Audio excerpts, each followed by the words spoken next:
He wrote Single Ladies. Yeah, but Single Ladies was when I was in high school. That was mad long ago. So you trying to tell me nigga who writes Single Ladies, you don't think a pen going crazy no matter what he doing? First of all, why are you shaking your face? Because you disrespect the dream. I wish you did cheat on Offset. I will say this. I hope you do please cheat on Offset. God damn it. I'm going to run with the narrative that, Danny, you called the police on QueenzFlip. It's way better that way. That you called the police. You went in there. You grabbed your phone, called off your Google number, and you said, officer, I know where Trevor Robinson is right now, a.k.a. in the streets, QueenzFlip.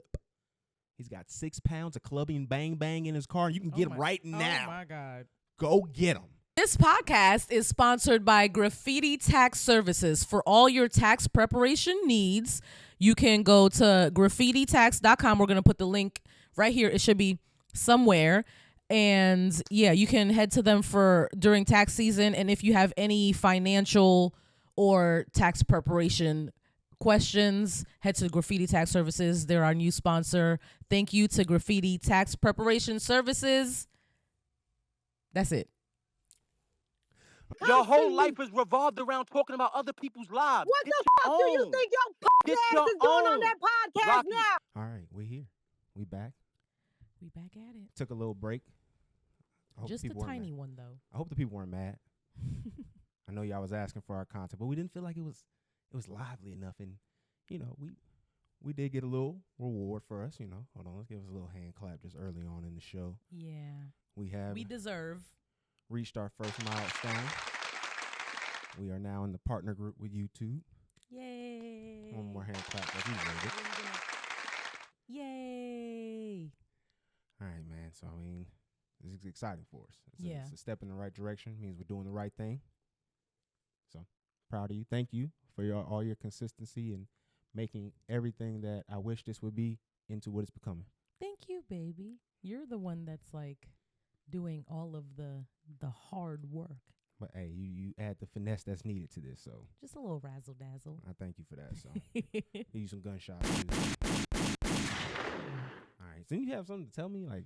Okay, so my best friend called me and told me a story that was so it was so ridiculous that I was like, immediately I was like, I'm telling this on the show.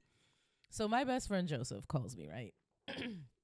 And he's like, oh, we had a little cookout, the family or whatever. We was just like grilling stuff for Memorial Day, I guess. And he's like, my brother and his wife and like, I guess one or two of his friends, I don't know if it was one friend or two, but they was passing around a hot dog, taking bites of it one at a time. Raw. Same hot dog? Same hot dog, no bun. Nope. Oh, it's cooked though. It's cooked. Okay, God. You said raw at first. I'm thinking, oh my God, this is getting nasty. Just hot dog. There was other hot dogs on the grill. There were buns. But they just passing it around like a Passing little blunt. the glizzy around is crazy. Like a blunt too. Like a blunt. Like y'all all just take a hit of this, chew, bite, chew. You know, we just moving it around. That's crazy. And then I guess his brother's wife goes like, oh yeah, or his brother's friend goes, oh yeah, we used to do this a lot in like college. Hey, yo. Like we used to just like share a cup of rice pudding or something like that. And I was like, I hope they all had different spoons. Nah, they was raw. They was sharing a spoon. That's crazy. I couldn't, what the world? That type of friendship, like I don't want it. No, at all. Like we can cut the hot dog up if we that broke. Yeah, I'm telling you, we can just split it up. You know, you do it like right down the middle. We can do the hot dog like that. We don't gotta. These are all grown people with jobs that can. They just wanted to do that. You said there was multiple dogs almost ready. Yeah, they were on the grill ready. That's sick behavior. And buns and condiments available readily. That's sick behavior. They chose to do this. Joseph, you should be ashamed of yourself. It wasn't Joseph. It was his brother. Oh well. Joseph, they asked Joseph if he wanted a bite of the glizzy. He was like, I'm okay. Good job. Hey, proud of you, Joseph. You stood on business. You about to call him Gloseph? I was about to, yeah. That's crazy. Not Gloseph. That would have been nuts. That's my boy though. He wouldn't go out like that. I knew No. That's why I was I was just like, there's no way you could have had my boy going out sick like that. My best friend is a real nigga. He would never do no shit like that. That's crazy. That's crazy. Passing around the glizzard? Sick behavior. There was only one woman in that group. The dark times out here in these streets, man. Look what inflation done did. There were other hot dogs on the grill. But then they made it seem like that shit was just a tradition. Like, nah, that was just the move. Every time we get together, we just pass around a piece of meat. That's a disgusting behavior. I'm tagging his brother in this. He follows us on TikTok. Are you tired of paying a lot of money for your vacation? My name is Shirley Proctor, and I am a partner with Tavodian, a traveling membership group. I can help you save time, money, help you and your loved ones see the world.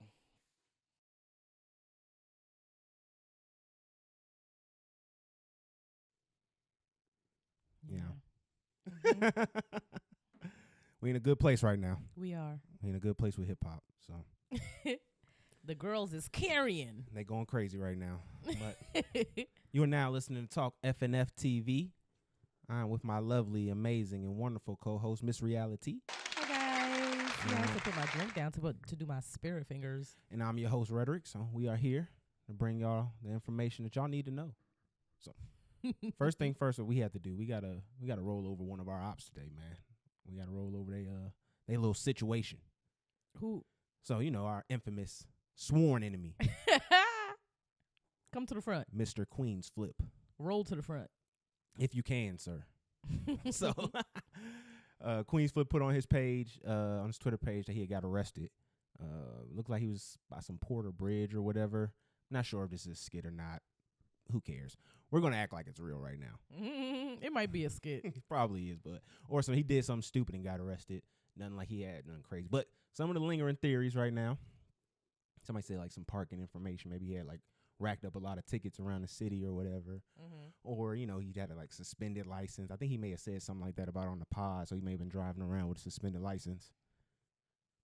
I like the narrative that's going around that I know is 100% false. So Danny is my man, so I know this is not true at all, but I'm going to run with the narrative that, Danny, you called the police on QueenzFlip. It's way better that way. That you called the police, you went in there, you grabbed your phone, called off your Google number, and you said, officer, I know where Trevor Robinson is right now, a.k.a. in the streets, QueenzFlip. He's got 6 pounds of clubbing bang bang in his car, and you can get him right now. Oh, my God. Go get him. That's what Danny was doing by the stop sign. His name going is crazy. Trevor Robinson. That's such a white boy name. I mean, I would never think that his name was Trevor Robinson. And I know what they say. You're not supposed to be reveling, seeing a fellow black man go to jail and all that other stuff. But fuck that shit. Yeah, he disrespected you and me. Yeah, so we're definitely kicking your back in anytime we see that. Definitely. So in the video, it's so funny. They couldn't really even arrest him normally. Like, they had to use 2 handcuffs. So they had to, put the clip in the middle just so they can get him around because his arms are so short. It's like trying to put a T-Rex in a full Nelson. His Nelson. back is so goddamn big. Yeah, like he couldn't really get his arms all the way around. Big, wide-ass back, and not even a good way, like a football play. Like, you just wide. He looked like a walrus the way they had him pinned up. Oh, my goodness. I have a big head and little arms. You remember that from Meet the Robinsons? Mm-hmm. That's him. That's exactly what he looked like. Like, the shit was just hilarious because, when I seen the two clips, I'm like, why they can't do that? And then I realized his arms are probably like a fourth of his entire body length. And so he couldn't even get that shit all the way around. That shit was hilarious. You physiologically don't make sense. At all. Like the anatomy like that they built those handcuffs for was nowhere near your anatomy at all.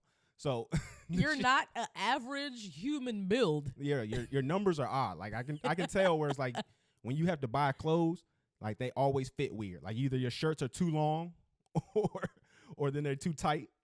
Because it's like he gotta buy a 3X, but then he gotta alter the arm shorter. He's shaped like a squash, you know? Mm-hmm. So it's kind of like got that bulbous kind of look to him. He is quite bulbous. That's a good word for it. It's very bulbous. So, hey, Danny, I know you didn't do it, but good job if you did. You got him there. You planted everything you needed on him, and they took him down. They're going to sit him down for a little bit. He ain't worried about bail. That's what he told Dub. He ain't worried about no bail. So he'll get out, and we can just laugh at him. Yeah. If it's like traffic stuff, then you'll be fine. Yeah, pay you. Or what if he's so bad into it? This is what I like the theory. What if he's so bad into it with the traffic shit, he has to get a bad contract from Joe to help clear him out again? So now we have him on the Joe Budden podcast, pissed off for another year and a half. What's going on with him on the show now? No, it just seems like the contract's running out and he's ready to move on with his content. So it seems like he's always giving his best effort anyway while he's on the mic. But I would just love to see like Joe be like, hey, my man, if I'm gonna help you with this, I need a quarter of Flip the Network. Like, it's got to be mine. Come on, man, you my guy. Man. You can't be doing this to me, man. That's my baby. You can't do that to my baby. He's like, hey, man, you want me to get you out of this again, man? I already got you out of it with IRS, with Uncle Sam. What do you think I'm going to have to do now? He had IRS trouble, too? Yeah, that's why when he first came there, that's essentially why Joe was able to get him for almost the cheap deal that he got him at. Because he helped front him, on some money with the IRS. Play stupid games. Can't play with them boys. Got to make sure your debt's clear, my guy. Mm-hmm. So let's get into some real interesting, news. Something that's actually worthy of talking about. Not the old flipper. WNBA, man. It's going crazy right now. Yeah, this is the first time I've seen the WNBA just regularly in the news cycle. So the past weekend, like, everything just seemed to erupt. Like, they've been playing Caitlin Clark like a dog. So she's been on pretty much every night. And so it all kind of culminates in this big this hard foul that she gets while she's playing against Angel Reese in the Chicago Sky. I think that's their name. Mm-hmm. Pretty hard foul from, her name is Kennedy. I think that was her name. I think you should know her name. You think I should know her name? Is that misogyny if I don't? Was it a black woman? Yeah. So it's Misogynoir? Oh, my God. It's Misogynoir. Misogynoir. Wow. Now you're mocking it. Yeah. Kennedy Carter. Not Kennedy. Glad we cleared that up. So, so she was fouled pretty hard by Kennedy Carter. It was pretty much a non-basketball play, but to be fair, it kind of starts at the beginning of the last play where they were trying to fight for a rebound. Caitlin kind of gives her a nice little shove, going for a board, but, she didn't like that. She goes down, they get a bucket. Her teammate's taking it out, gives her the ball. She's about to give the ball, and the girl just chucks her onto the ground. Now, you can say it was a little bit of a flop. I was a flopper in high school, so I can see where, she put a little sauce on it when she fell. But I'm going to be honest, man. A lot of y'all was acting like y'all just seen a white woman just get killed on the basketball court. It was like race wars. That's where you could just see that imagery was just way too much for people to take at this moment. She had already been getting kind of some hard fouls here and there, but that was the time where it was like, this wasn't basketball play related at all. Like, This just was like a chin check on her ass. Like, she put her straight on her ass. Like, it was real quick. And then the girl gets like reevaluated for a flake. At first it was a common foul, which was like, okay, hold on, what are we doing here? That was retaliation. Like, what does that even mean? That cannot be a common foul. She wasn't even going for the ball. The thing that I thought was pretty interesting just in that moment, and I kind of want to get to this first part of our topic with this. When she got fouled, her teammate was right there. And at no point did it look like she was like about to, defend her in any capacity. Mm-hmm. And I wanted to ask this question, start off as like, do you think black women, when even in competitive spirits like this, in a competitive event, they still see like solidarity amongst each other more than they would, maybe a white girl, even though they're on the same team? I think black women assume that white women don't feel solidarity with us, so we're just not gonna play this game. Because you've seen the video, right? From jump, yeah. She didn't even react like she was going to help her up. Like, even like go over to the girl and say, watch yourself, don't be putting your hands on her. Like there was nothing of the sort. I was like, they don't like her. That's what it seems like. They don't like her. Like they didn't even give a fuck like what happened with her. Not at all. They were just ready for that to just be like, oh no, it's cool, get up. Yeah. Take it. And I thought that was pretty insane. And then it was funny, right? So people started going with this narrative about is the, the WNBA and why it's physical. And it's a physical league and whatnot. And we can explain that in just a moment. But the clips that they kept showing, right, it didn't do themselves really any favors, the little montage that was going around. Because every time it was two black girls going at it, a group of players all got around each other and got into the mix. Sisterhood. The two clips that had white girls in it, the only time someone helped her was another white girl. White sisterhood. And so I'm thinking to myself, like, yo, this is exactly what I'm saying in regards to. It's like the solidarity changes when it's a particular race of a teammate. That doesn't happen in the NBA? No, it was more black guys, but if like you got to remember, like, yeah, it's like a sprinkle of white guys. You got to remember, black guys had to fight in the Civil War alongside other white guys in the South, man. We used to dying for white niggas. You know what I'm saying? So black women, we was just struggling by our goddamn selves. So you can just see where like we are used to. That's messed up. We are used to seeing the imagery of black guys coming to the rescue, especially of white women. Like one of the things I was saying, the reason why you saw a lot of black guys saying the things that they were saying is because this is what their wife looked like, Caitlin Clark. Like that's someone who they care about looks like, and they seen someone who looks like their wife get attacked by a black woman, and that's exactly what most of these commentators who were like, "Oh, you got to protect the money. She's the bag." Like that's what they were all basically saw. It's a competitive sport, and stuff like that happens all the time. You got Draymond choking niggas out on the basketball court on a regular basis. Like, sometimes wild stuff is gonna happen. Like, especially when you had that kind of competitive nature in the building, like people really want to win.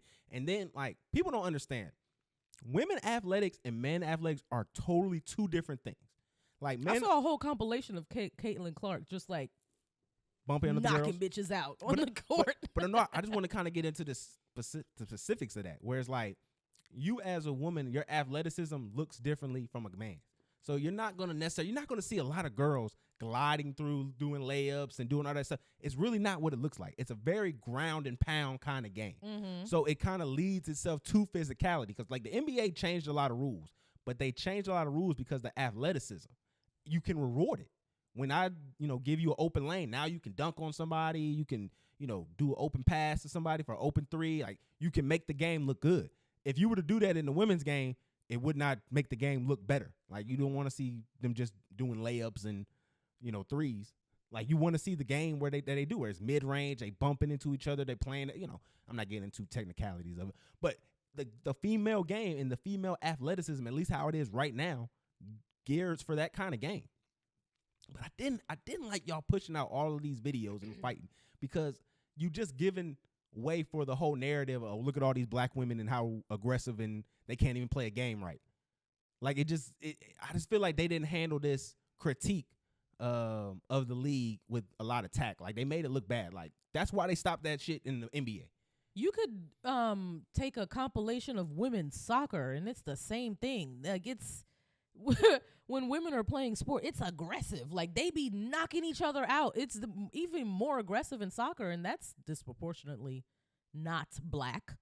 So that's definitely not a thing. It's not just black women that are on the basketball court being violent. Like these are competitive people in general, not just women, competitive people. Yeah, and then when you show this whole little reel of them trying to be like, oh, the league is just physical, and it's like none of these plays had anything to do with basketball, like at all. Like all of these fights started like after the play, like all of this crazy. Like it wasn't even like physical play. This wasn't even physical play. It was physical play outside of basketball. Mm-hmm. That's what I'm saying. Like it wasn't a good narrative. All of them wasn't hard fouls. Like it was just like, and we've seen this before with other girls. Like Caitlin Clark isn't the first one to go through this. And it just kind of seems like it gets more highlighted with certain kind of women. So, like, you know who Candace Parker is? She was a number one pick. I think it was probably like 2000, I want to say 9. That was the one that Wayne was talking about?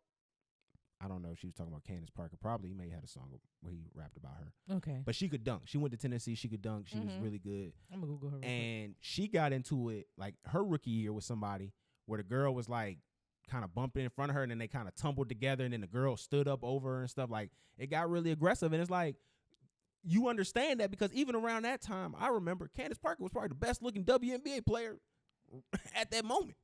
So I can understand where she was getting a lot of hate. Because she looked like a big old lesbian. I mean, but that's when she was straight. She was straight when she was a rookie. Like, all the pictures I see of her, that look like a big old lesbian to me. But I mean, that's because she done got older and worked out and got strong. When she was like she probably like 22, 23 when she was playing. She was all right.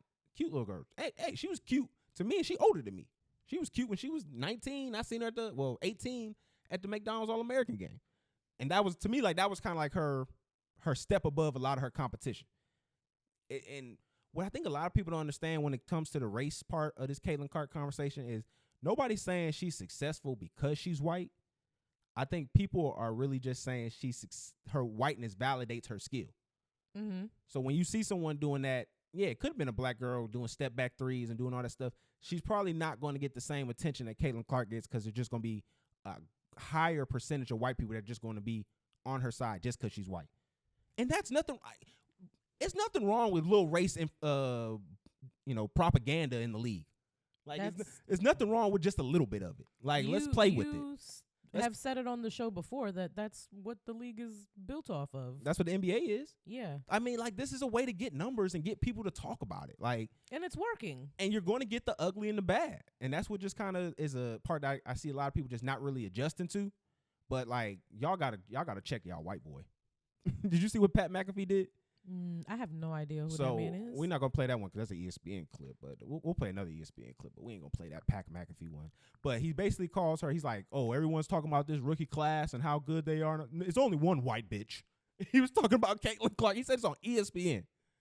And he was trying to be it in like a more, bro-y white boy way, trying to be like, oh, yeah, this white bitch is killing it type shit. But no. And nobody, what the weird thing is? I didn't see a lot of people calling for his job. Like, people just was like, oh, that's crazy that he said that. Just kept it moving. Like, yeah, because if Stephen A. said that would have been his ass. They would have clipped him all the way up. That would have been his black ass. That was wild to me. But I mean, that's just white privilege and the fact that he didn't end up apologizing, like on a tweet and things like that. But I just looked, when I saw that, I'm thinking to myself, bro, you got to be one ballsy motherfucker. You could have called her anything else. You could have called her a dame.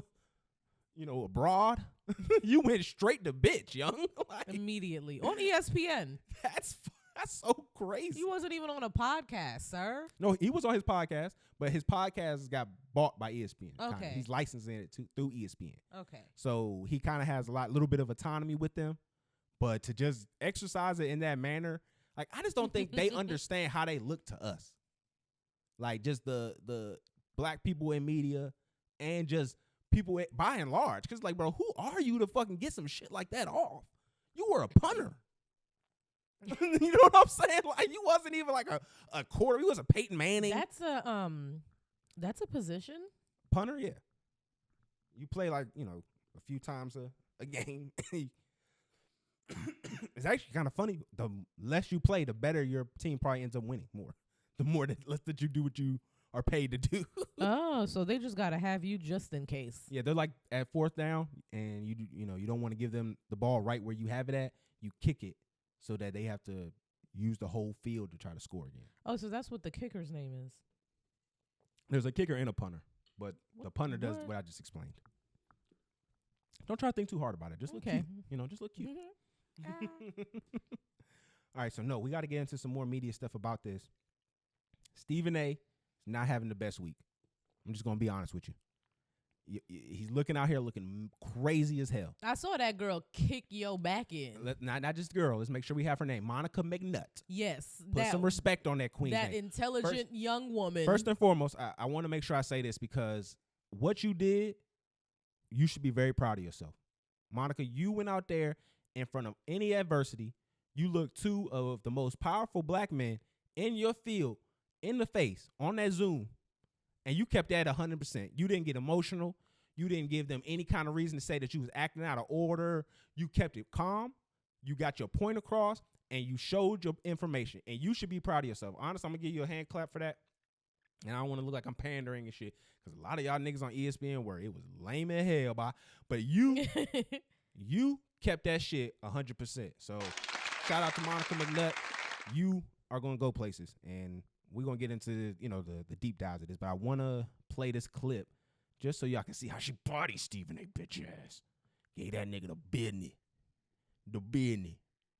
We're talking about them maximizing their great potential. And because we bring that up and talk about what potentially might get in their way, which we do to men all the time, now we got to sit up here and watch every syllable. I resent that, and I'll leave it at that. All right, so let me. I know we got to go to break. Welcome to the world of being a woman, Stephen A. And how you have to dance about your word choice and you have to please everybody and anybody as you navigate your being. We are talking about the world's greatest How about being a black man? Okay, hold on one second. Have you... So this is what I'm saying to y'all, though, and I know we got to go to break. And we didn't necessarily go there, maybe we should. There are so many layers in this conversation around the way that it's being discussed. When you No. And yes, Shannon, I know y'all are going to say you know, and Stephen A., I know you just shared that you have talked about the WNBA on your program, too. You guys may not have said everybody, but the prevailing sentiment for folks that are just joining the WNBA and following women's sports is unfair to the women of this league, to your point, who have laid the groundwork for Caitlin Clark to come in and now take it to the next level. That's all I'm saying in these conversations. Kennedy Carter's behavior is not indicative of the entire league. We are still talking about competition where you are allowed to get a little extra elbow in if you are competing and you do it within the parameters of the game. The game is physical. Caitlin is helping to grow the league. These women understand that, but she cannot be babied as a rookie. That's all I'm at. All right. Who talks about the WNBA? Who talks about women? Who talk about women's sports more than First Take? Stephen A., respectfully, with your platform, you could have been doing this 3 years ago if you wanted to. Damn. Wake it up. Right, we gotta go. You know you're my guy, but who does more than Stephen, I'm talking to you. Wow. Don't do that. I'm talking to you about the power that you have. Okay. Talk about it. I'm talking to you. Okay. All right, let's You're my guy, but I'm talking to you. I got it.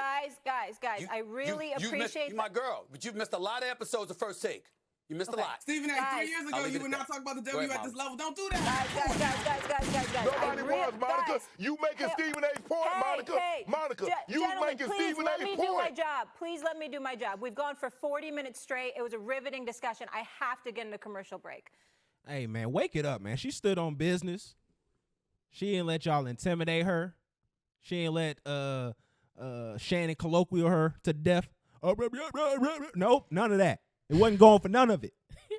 Shannon, like, I don't fuck with you. I really...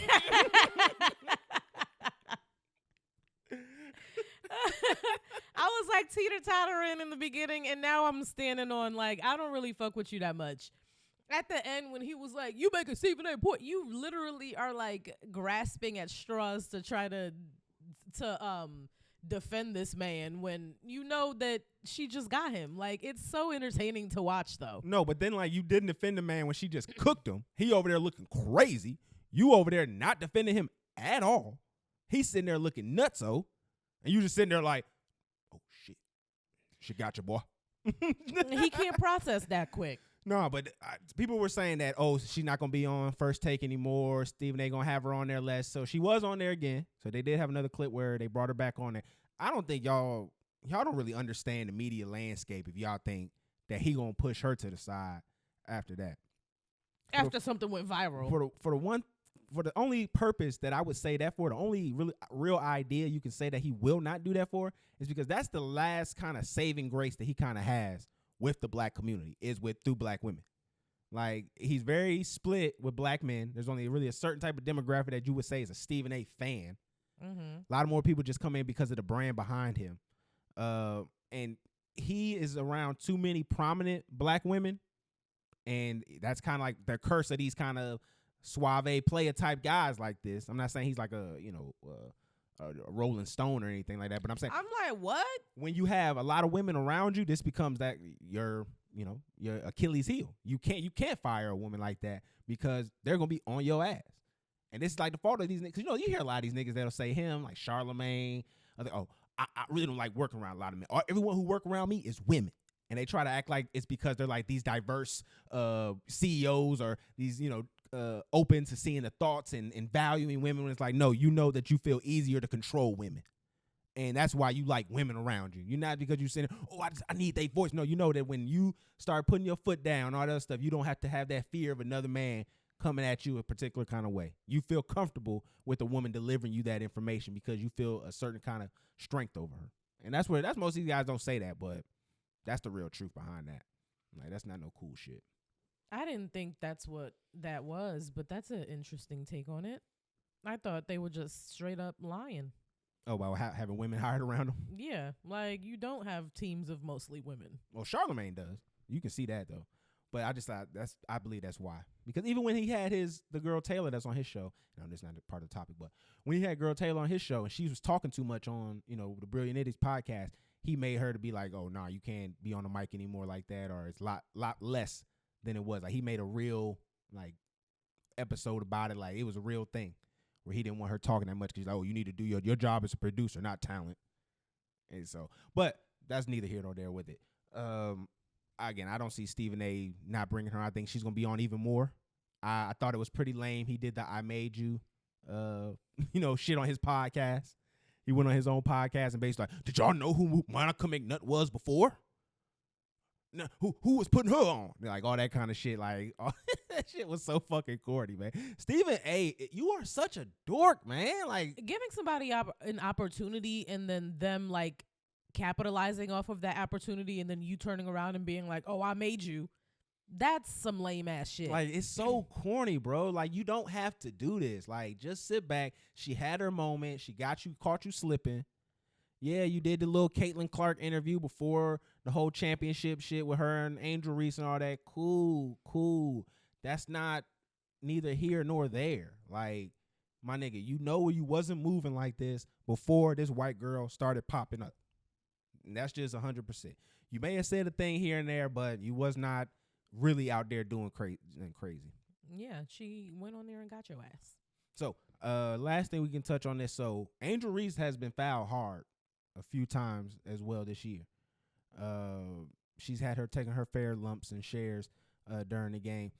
But again, it doesn't feel the same way. Like, a lot of hers was kind of in the heat of the battle. But I just feel like, okay, so as somebody who's not hearing much of what's going on, who do you think is playing better between her and Caitlin Clark? Just from what you just see information-wise from Caitlin? everybody. That's what you feel like is playing better? Yeah. Okay. No, that's who I would say is playing better. Like, the thing about with Angel Reese, and I don't want to feel like I'm hating on her, but I just feel like a lot of people aren't looking at her numbers for real. Like, I think I said Caitlin because you've probably talked to me about this before. Oh, okay. Well, the reason why I said that is because, like, she's shooting 33% from the field, right? And I know I made a little comment earlier, like, women really don't get that much athleticism in regards to playing basketball. But, like, I know you shooting around the basket, but you got to shoot better than 33%. Like, I believe Caitlin is higher. What's the average? For a big person, like in the NBA, a big man who's decent is shooting 60. So I would at least say for a woman, I would say 55, 50. Mm-hmm. You shooting 33%. That's nuts. That's bad. Like, she's not playing as good as what people try to say. It's just because of the position that she plays in ball. She doesn't have to. What position does she play? She's a forward. So I mean, she's really somebody who's just going to rebound the ball. She's gonna play defense. She may hit a jump shot here and there, but she doesn't have to handle the ball. Caitlin Clark is handling the ball. She's going up and down the court, have to dribble. People are gonna trap her. So Caitlin's like a point guard? Yeah. Okay. And I feel so bad for her because the girls on her team are not that good at all. I didn't see them miss easy layups. They didn't miss, like, it's just ridiculous, some of the plays where she's just trying to get them wide open. They are wide open, and they just blow it. You think they're going to try to get Caitlin and Angel on the same team? Nah. If anybody, what they need to do, they need to call Liz Cambridge out from China and get her ass back in the WNBA. She's a 6'8" girl. She was the one, and you know why? I think she'd be perfect. She don't like black women. She's a black mixed girl, but she be talking shit. Like, they was just playing in the Olympics. I think it was the Olympics or one of the little trials. And she was calling, like, the African girls, like, names, like racial names. That's crazy. Don't bring her back. Leave her ass in China where she's at. Nah, bring her in there. She ready. That's what you need. Like, what do you mean bring the racists back? No, you need her. She can't be racist. She part black. She just grew up in Australia, so she got that little white girl What do you mean frame. She can't be racist? She's part black. Take that back right now. That was idiotic. She's racist. You can't be black and racist. You can be prejudiced. You can be part black and fucking hate black people and hate that part of yourself. That's prejudice. That's prejudice and self-hate. I don't think she has that. I just think she grew up in Australia. She a tall woman. You the one that just said I don't know who this woman is. I'm telling you, she's not what white. You said. She's just this tall Australian woman who didn't grow up around real black people, and so she just has that "you not from the culture" vibe. Okay. You know what I'm saying? You know what I mean? What that's like? Yeah. Where someone who's not really like part of this shit, you could just feel the African women names. Yeah, like, it was crazy. What? She said she didn't say that, but I think she did. He was getting that shit off. She just think because she bigger than everybody, she can bully people. Her little tall ass. She got a little OnlyFans too. For real. Check it out.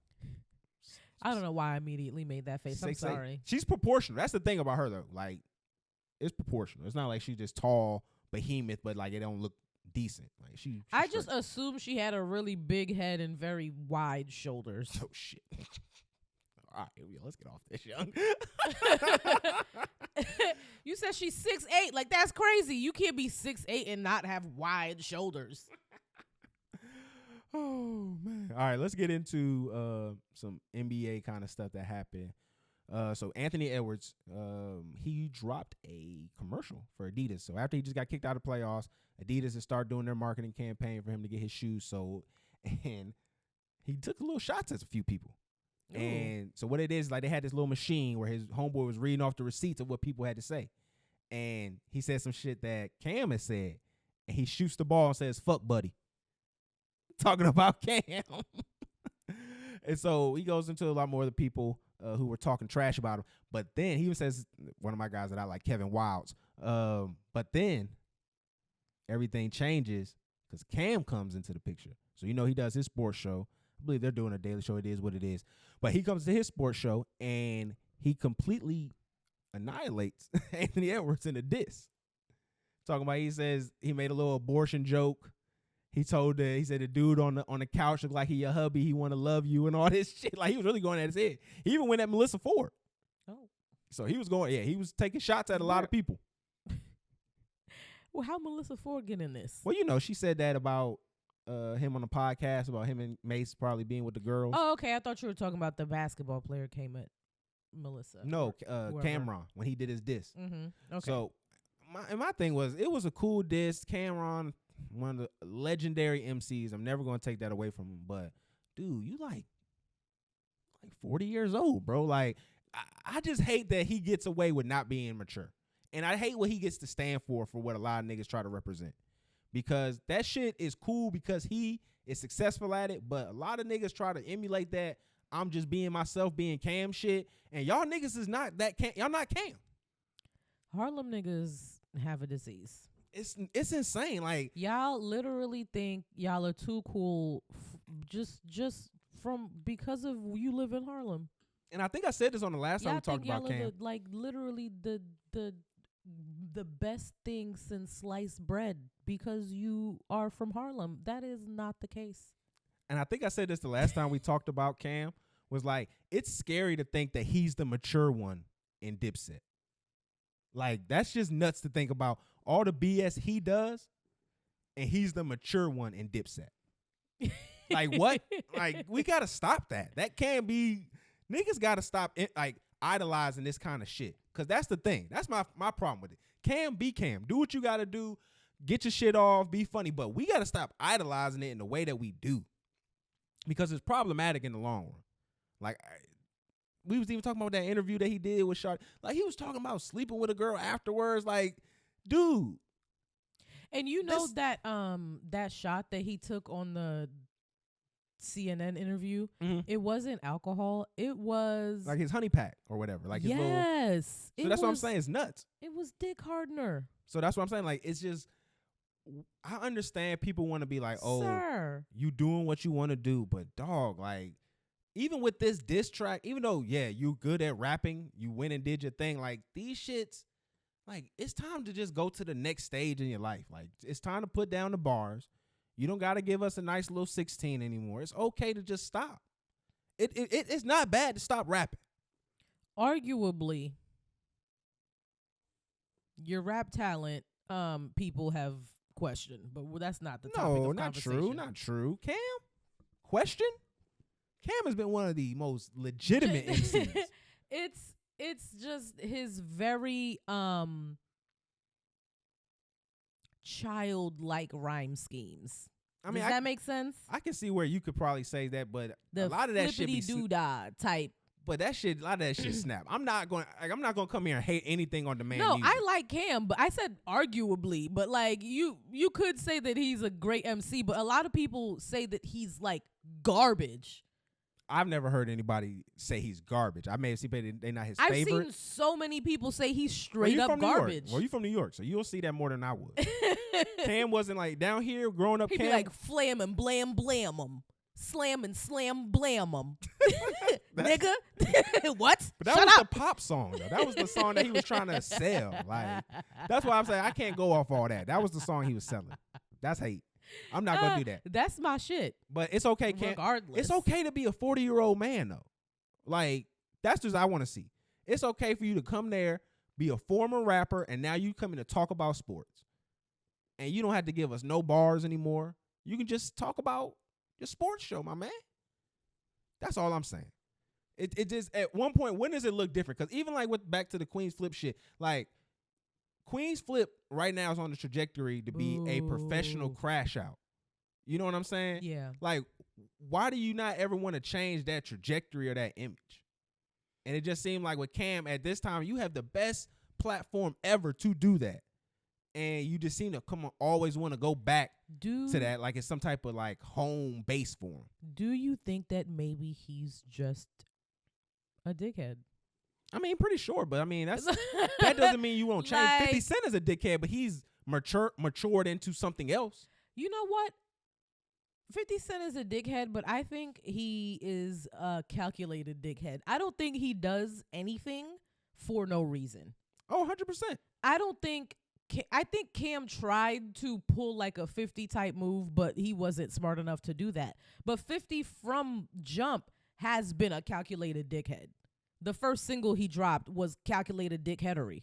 I mean, his whole career, he's basically had it mapped out with the steps he was finna take. So yeah. I agree with you on that. And then Rotimi went on Poor Minds this week, and he talked about how 50 Cent, there was like a little beef they had where 50 Cent made it seem like he owed him money. But Rotimi was signed to 50 Cent's label, and he had just dropped like an album. And then he was like, he called him up. He was like, yo, I'm a tell the Shade Room, or I'm a post and make it seem like you owe me money, blah, blah, blah. But after every sentence, I'm going to say your #1 album. And then Rotimi was like, I'm not sure about this because you making me sound broke. I'm telling you. And then 50 was like, nah, it's fine. I'm going to do it. Hangs up. 5 minutes later, it's on the Shade Room. It blows up, and his album charts. That's what you got to do, though. Like 50 Cent, like it seems like he's just doing nonsense and being an asshole for absolutely no reason. But I'm sure every time he's an asshole, he makes hundreds of thousands of dollars. Like that's at the minimum. At the minimum. So I see his chaos in a completely different light than I used to. So now I'm just going to pay a little bit more attention to 50 Cent and what he's doing in accordance to what fuckery that he wants us to look at online. Yeah, it's an operation. Like I said, he's already got that Diddy doc that's about to go to Netflix. So nah, it's dope. It's always going to be up for Diddy. Mm-hmm. I mean, up for 50. Yeah, always. All right, so we got to stay into the hip hop world, man. So the beef of all beefs have started. We thought we were just getting Kendrick and Drake this year. No, sir. We had to go a little bit BI, or bigger, but I was trying to say Cardi B and Bia are going head to head at each other. It did not land. It didn't. It's okay. That's why I kept it moving. You didn't have to bring it back to that though. I feel like I did. No, that's hate. You deserved shame for that. That was hate. That was your hate. That was your animosity, and that's I don't understand why that even lives inside of you. But Cardi B and Bia are going at it right now. The beef that we didn't need. It's not even beef. We needed this. No, we needed this. This it's is some not real beef. This is some real smoke. This is beyond meat. So it started off I was really kind of fucking with Cardi the way it kind of how it came out to me. She dropped her, remix with Meg and Glorilla. She was on the Wannabe song. She goes out, drops her shit, disses her. steps on a lot of the bars that I think that she was trying to use on Cardi. And then she goes on live and she plays the diss song that Bia had ever first. So she's out here really moving crazy. Like, I'm looking at her like, oh, okay. Cardi really doing her shit. Then she lost me. Because Bia then does the next song. She gets in the booth, does her thing on this one. I thought it wasn't that bad. The only thing I didn't like about it is, like, don't say someone can't keep up with the beat on a song that you're not keeping up with the beat with. Yeah, girl. I didn't like the song. We listened to it in spaces and we sped it up, and it actually sounded a hell of a lot better sped up. So I think if once the master version comes out and people really get a good opportunity to listen to the whole thing.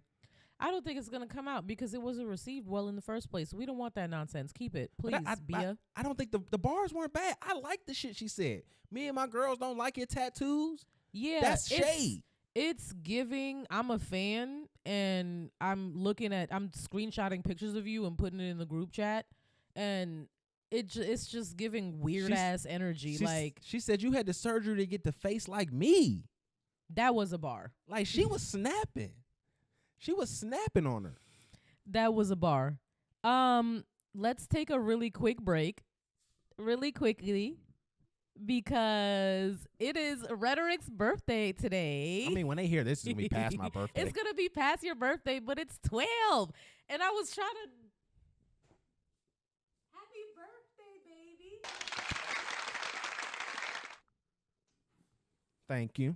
He is a ripe old 32. Old ass man. Don't hate. That's hate. Let me come here. Get that off of me. trying to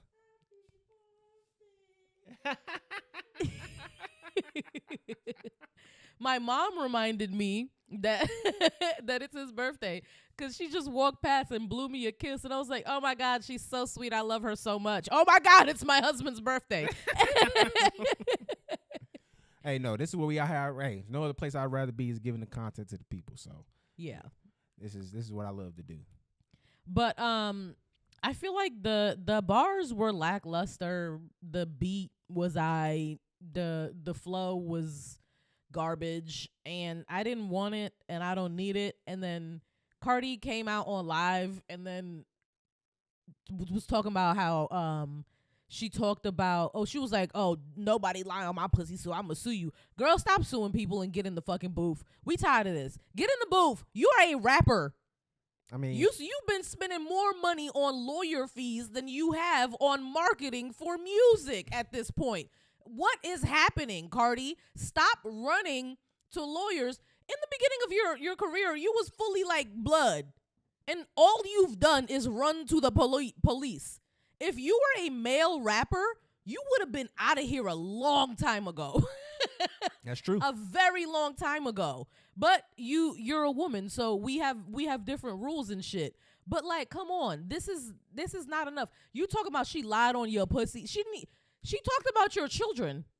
She did, and used their names. She used their names in the song, and what you're talking about is, oh, you lied on my pussy. So girl, I wish you did cheat on Offset. I will say this. I hope you do please cheat on Offset. God damn it. I will say this though. I will say this. Drake said, cease and desist for hoes. So in this kind of rap beef and situation, seems like fair play to me. Everything. Cease and desist over hoes? No, he said cease and desist are for hoes. So yeah. The women are doing their thing. I believe. I'm getting tired of it, Cardi. Y'all, it's all fair game with y'all. Y'all can do whatever. Like, there is no, y'all have to follow these sets of rules. No, don't. Y'all just do what y'all want. She did not say nothing crazy enough for you to be running to lawyers. You look like a little pussy. You look like a pussy. I mean, but she's... And we're women, and we don't even, like, we have lower standards of, like, looking like pussies. And that's what you look like. Man, hopefully, hey, Cardi, man, give us the album. That'll cure all this. I promise you. Just give us the album. Don't just give us that. Give us a good album. No, it definitely has to be a good album. Yeah. You got to give us the album. Because if you give us some nonsense, then I'm done. So you've had some conversation that you believe that Song of the Summer has been released. Oh My God, it hasn't been released. By the way. It's coming. It's been the song snippet. of the summer is definitely coming. What's the name of the song? Well, she hasn't really named. It's not out yet, so it's not released. There's no name. It's just they call it 7 p.m. or whatever. Yes. It's probably gonna be like with my niggas or turned up with my niggas because that's what she says in the hook. But this song, Glorilla dropped this song, a snippet of it, and it has taken the entire, like, not even just TikTok, Instagram, like all of the social media platforms by storm. And I'm sure you've heard it. I ain't got no nigga, ain't no nigga, ain't got me. Nope. What? That makes me wish I wasn't married. And what? That's how we doing it right now? Just a little bit. That's fucked up. It makes me want to be outside in questionable clothing around men that don't care about me. Yo, this is the poison that y'all put. You're not allowed to listen to that song anymore. This is nothing but the poison. I ain't got no nigga, and the nigga ain't got me. Every time that come on, I'm like, oh my God, but I love my husband. You don't live that life. You can't speak on that. You can't live that life. I'ma still be outside singing it with my, I ain't got no nigga, ain't no nigga, ain't got me. I'm gonna be outside singing it with my heart, my chest. Lies. It's gonna be That's a lie. all you gonna be because spewing. I'm gonna crawl up right next to my nigga after. I'm done. Nah, I thought you going. Nah, I'm gonna tell you. I thought you nigga ain't got you. You ain't got no nigga, and no nigga ain't got you. Go over there. Go back to the other side of the bed. She said, "Turned up with my niggas." I can't wait till she dropped that. I'm going to be speeding down board in 80. Okay, blasting in my little Honda Civic. Roxy, the speakers just are giving going it, to be just getting blasting. all the information to line you up. Oh, my bad. Roxy. Just block out, beep out the make and model. I know. Yeah. Her name is Roxy, though. Just gave y'all all the information just to line her all the way up. Easy money. But all of those locations, like, doesn't it go throughout the United States? I mean, partly. Like, it goes through multiple states. Yeah, so. But, you gave another closer indication, and people know we are in Atlanta, so. But it's all right. Salute. Trying to get us. Not everyone knew that street was there. No, you trying to get. Well, all that's gonna be taken care of. Don't worry about that. But no, in regards to with Glorilla keeping it up, so they did just have a concert here in Atlanta. One of the shows got canceled because our mayor is horrible at keeping infrastructure intact. Yeah, so there was a water main break in downtown Atlanta. So there were a bunch of like hotels in different residential areas and other places like Meg Thee Stallion's concert that was affected by it. So all of the hotties were very upset. Oh no, I'm so glad we moved because we would have been in the boil warning area. Like that would have been so lame. Yeah, there was a boil water advisory that went out to the city of Atlanta. That's ghetto. Luckily we got out of there, but damn. And then they're going to reschedule from what I heard. I don't know if I think it's next month. Mm-hmm. They're going to reschedule so to have Meg back out here. But she did end up doing one show. Yeah, she did the Sunday show, I believe. And I think that was pretty live. I saw a lot of people posting from that. Mm-hmm. So she brought Lotto out. Yeah.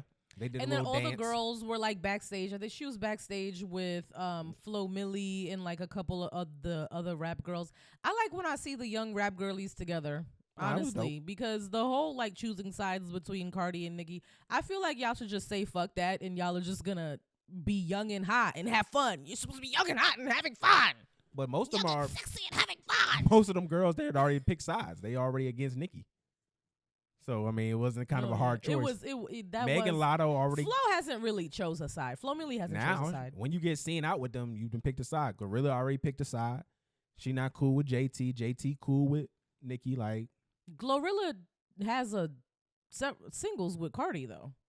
I mean, Cardi was just on stage with them. Cardi not cool with Nicki either. You said, I said JT. Yeah, I mistook what you said. I said JT's with Nicki. Yeah. So I mean, it's clicked up. It's click central. It's super clicked up. I mean, it's pretty self-evident where everybody is. I just feel like the girls that sided with Cardi might be having a little bit more fun. It just seems like that seems like the more fun group to be with. I mean, it seems, yeah. I mean, you don't have your leader doing a coke I love bender. JT though. I'm just saying, when you have your leader doing a coke bender every once in a while, don't get me wrong now, Barty does do some wild shit. I was about to say, she was close I feel to like this one. coke benders are going synonymous around with each side. That just seems like the new move. Everybody's just going out on a coke bender. What's going on in Hollywood? Why do y'all keep like doing drugs and getting on live? It's the Ozempic. The Ozempic making y'all look crazy. Ozempic making everybody crash out. Like, what is happening with y'all? We need to figure this out. That's what it is. It can't be all y'all are like crashing out doing coke. Is that it? It's the Zemp. Everybody is doing Ozempic. Everybody's crashing out because of that. Everybody has all of these things that they want to get done to themselves, and then they go on TV and go on the internet and cry about their veneers. All right, so I don't know if y'all saw, but Winter Blanco, she's one of the hosts on Behind the Likes pod. She made a video on the internet, on the interwebs. She was literally like tears streaming down her face, and she was talking about how much she regrets getting veneers and how much pain she's in regularly and all of these things. And it generally just was not received well. I don't know if y'all remember her, but she's from Bad Girls Club. So she has a podcast now. On this podcast, she regularly talks shit about people, as do we. I would never go on the internet after regularly just like making my brand off of talking shit about people and then thinking that people are going to give me sympathy for any reason at all. Like, your brand is bitch. Like, you're a mean girl. Like, that's your brand. That's what you have been from the beginning. So coming on the internet crying, people are gonna revel in that, regardless of whether that's the morally high ground to take or not. People want to swim in pools of your tears. They like want to make a water park out of just your tears. Splish Splash. I mean, sponsored by your pain. Let's be honest. Like, you've made a career like of just being someone who is a vanity. So no one's gonna give a fuck that the vanity now has turned its back on you. Yeah. Like, you went in, you tried to get the little fake teeth because you was mad at your real teeth or whatever. You didn't think about it in the whole regard of what exactly what you're doing. Making yourself look like a black woman, like as close to a black woman as you can, still being a white girl. And it's just like it didn't come out right for you. You botched yourself up, and now you got to pay thousands of dollars just so your mouth don't hurt no more. Like, yeah, and you should have did your research, because you should have known that there are so many nerve endings and like sensitive things in your gums. You shouldn't fuck with your teeth for absolutely no reason. You shouldn't just replace all of them. That shit is stupid. Everyone that gets veneers, just not at a dentist for not a medical reason, is stupid. Like, sorry to say it if it sounds hard. All y'all are stupid. You putting fucking dentures in your mouth, like for no fucking reason. For nothing at all. Like, it's all just for vanity. So now you have to lay in the bed that you made. And nobody's, like I said, nobody's going to care about what y'all like. You, the other girl on your podcast, you know, she's the one who said that if you're gay if you sleep with a whole bunch of women.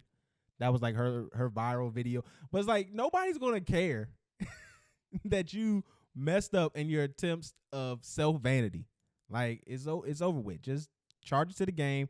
Be glad your mouth don't bleed when you talk. And you got to pay another 30 Maybe racks. It does. Pay it. You might have a little tissue, a little towel that you edit that out on the pod. We don't know. We don't know. Little cuts in there just to make sure the blood don't get on your teeth and on your outfit. That's crazy. But there were so many other influencers that came out that were like, yeah, bitch, good for you, because you said this about me. There were so many people that literally were like, I feel no remorse or sympathy for Winter because she on time and time again came at me for absolutely no reason. So I think you should have not posted that on the internet. I think you should have went to your actual circle, your loved ones, for support or whatever the fuck you needed, because the internet doesn't care about you. You know that now. Like, we don't have general sympathy for you. Like, and you could have played it off by trying to like act like you were warning other people about. That would have been a better. Like, but it's like you can tell that you're just not a bright girl. You were literally crying. Anybody Yeah. Anybody that comes crying on the internet, like, unless you've been through some, like, truly traumatic shit. Not self-inflicted shit. Yes. Like if you like are hold on, crying. hold on. She did this to herself.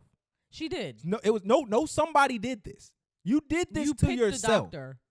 You the one who took the cheap route and whatever you did for your mouth, and now you got to live with it. And nobody's here going like, it's just disgusting because you're like slick kind of using the white girl tears type operation because you do like pass as white. Like you're trying to like take advantage of that. I don't know what she is. She's white. Even if she is or isn't. What do you mean passes? She's white. I don't know she is. I thought maybe she been spicy white. No, like she's a white girl. Okay. You're a white girl. Definitely nobody's going to have any sympathy for you for that. Like, it's just not crazy. that she's a white girl. It's that she is a bitchy white girl. A mean girl. No, just a mean girl, point blank. She has been a mean girl. People didn't necessarily love her on Bad Girls Club. She made her mark because she was a mean girl. And then now she has this platform. So it has nothing to do with her race. You're just a bitch. And people aren't gonna care about the bad things that you're going through, especially when they're self-inflicted. If this was something traumatic that you went through that wasn't your fault, then maybe people would have had a different reaction. But everyone, like, generally just doesn't care. At all. Yeah. And, I mean, we really shouldn't. We should probably laugh at you more. Yeah. If we're being honest. I think so. Like, it give us more content like this so we can talk about you and shit on you. The whole veneer thing has been going viral on TikTok, and just, like, dentists coming out and saying that, like, this is something that y'all really should not be doing. Like, going to someone who is not medically certified to play in your mouth is stupid as fuck. And whatever consequence that you get from that decision, you deserve. Period. I don't care what vanity you're chasing after. You have to care about your health. There are so many other things that are connected to your dental health. Your heart is a big one. Your brain. Well, she doesn't have that. But I'm just talking in general now. Like, all the people who go get veneers, cheap veneers, this and that, stop it. Y'all only hurting yourself at the end of the day. Yeah. And we gonna laugh at you. You gonna have a mouth full of horse teeth. I'd rather have the shitty originals than like the faulty fakes. Honestly, adult braces, like, let's stop shaming adult. I want us to shame adult braces much less than we shame veneers. I want us to shame veneers about quadruple the amount that we used to shame adult braces, so that people go back to just getting braces. Like, Invisalign is a thing. They have the braces on the inside of your teeth. Like, get your teeth together. That's all. Protect your teeth. Get a little bleaching, and then you good in the game. Like, go all. to the dentist. Well, the dentist don't put. This is I think it's the orthodontist that puts the braces. No, the dentist is the regular care. Yeah. Go to the dentist. They help too. Get a water flosser. Anything. Just be better. Okay, so God damn. Did you see Summer Jam just happen? I did see Summer Jam happen, and I saw Red and Method Man come out and say that they will no longer be doing Summer Jam because that crowd, they've basically, like, aged out. Yeah. Like, it's too young of a crowd. The crowd doesn't really know their material. They weren't getting the energy that they usually get. So they were like, you know what? This is just not the crowd for us. And I love that. I don't think that, but see, that's what I thought too. When I first read and heard the quote, I thought it was what you were saying. Did you see the lineup of Summer Jam though? Yeah, but I mean, we can get into that because they said that, just to kind of give more context about this, they said that Method and Red were performing in a DJ C or MC, Mr. C. I think that's his name. R.I.P. He passed away. But they were just doing a memorial set for him, and they were a part of that set. But the thing was, like, I thought when I first heard his quotes, he was saying that, like, oh, us in the crowd have kind of aged out of each other. But what I kind of gathered from him, and he was kind of criticizing like the age of the crowd was reflective of them not being able to turn up and have a good time. Like I feel like he was blaming the audience more than he was just blaming time itself. Do you feel what I'm saying? Yeah, he was definitely blaming the audience. He was like, these niggas are too young. They weren't hyped to see us specifically because they don't know who we are. We don't get them hyped. Yeah, I mean, yeah, and I feel like that's a more of a criticism of your lack of involvement in the game. Like niggas know you now from acting. When we think about it. Yeah, they know him, well, Method Man specifically from being fine as fuck. All right, relax. And from Power and shit. But no, that's what I'm saying. Like more people know him from something else. Don't nobody know who Redman is. If he's not putting out any music and you up there doing the Charleston, like, come on. They over there doing a routine set together with just him and fucking Redman.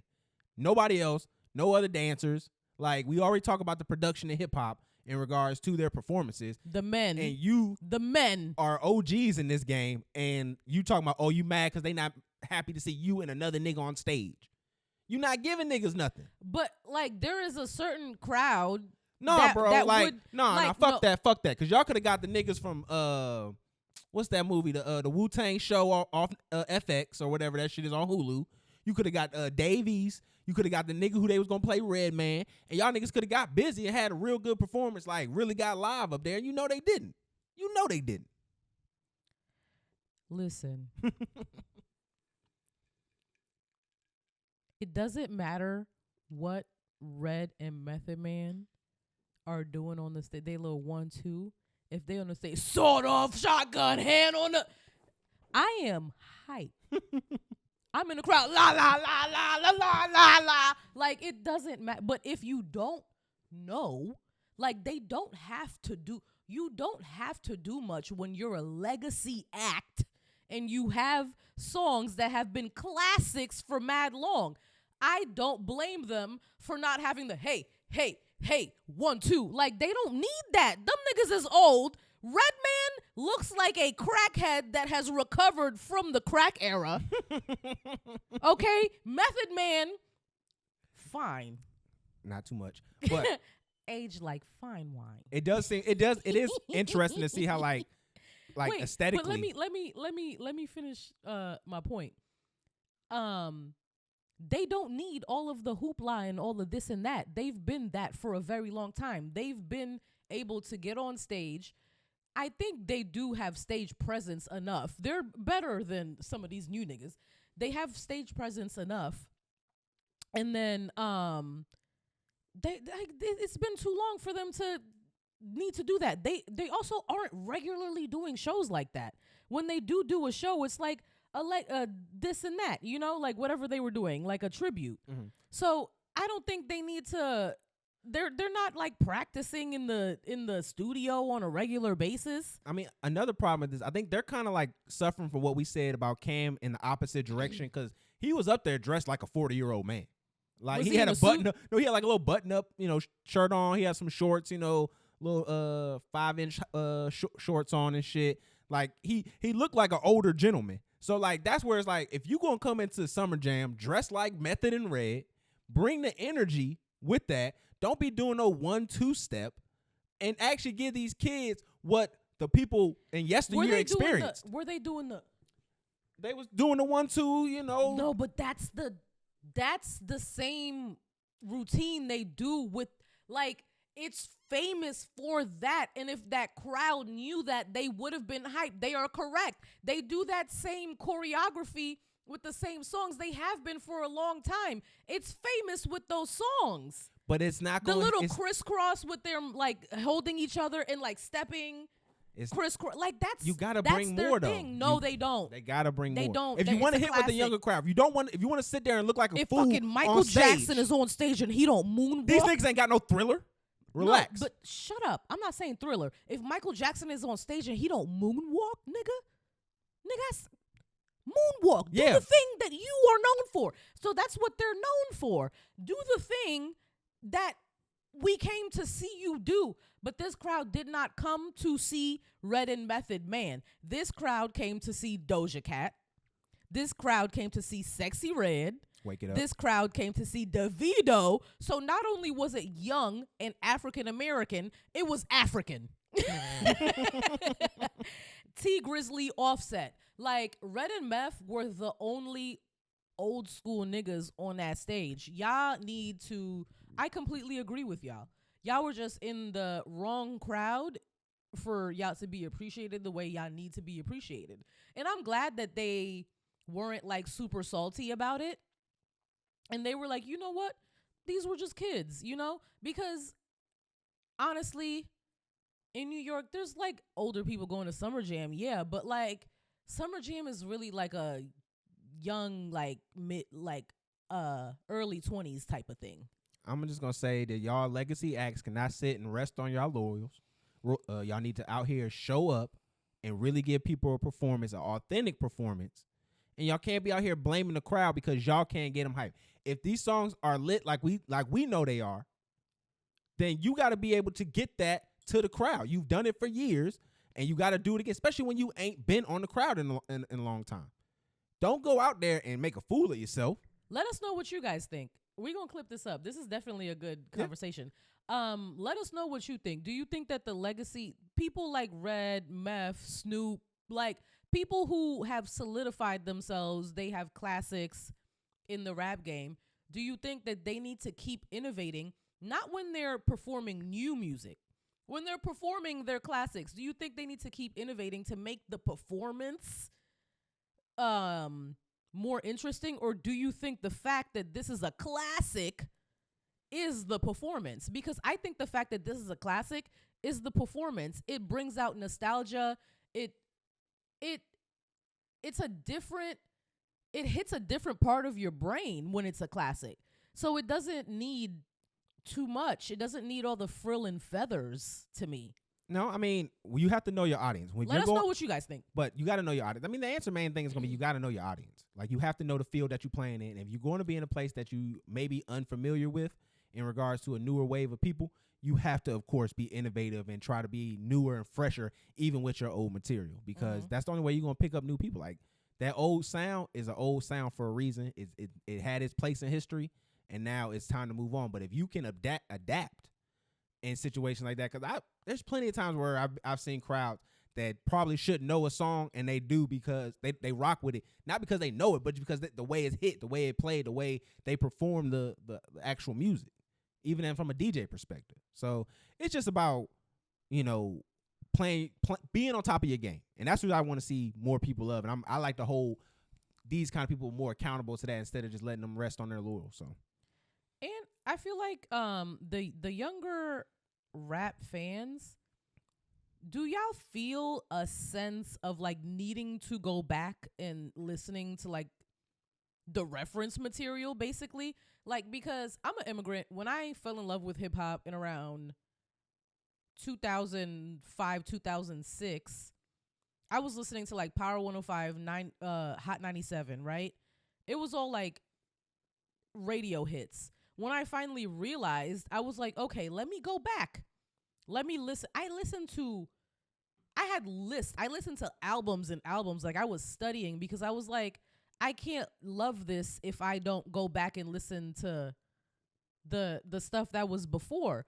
I feel like because of the fact I see this on TikTok and Twitter and regularly, like someone will sample an older song, and then another newer artist will sample the same old song, and then y'all think the new artist is ripping off the new artist, when it's like, no, both these artists sampled this song, and why do y'all not know the song that was sampled?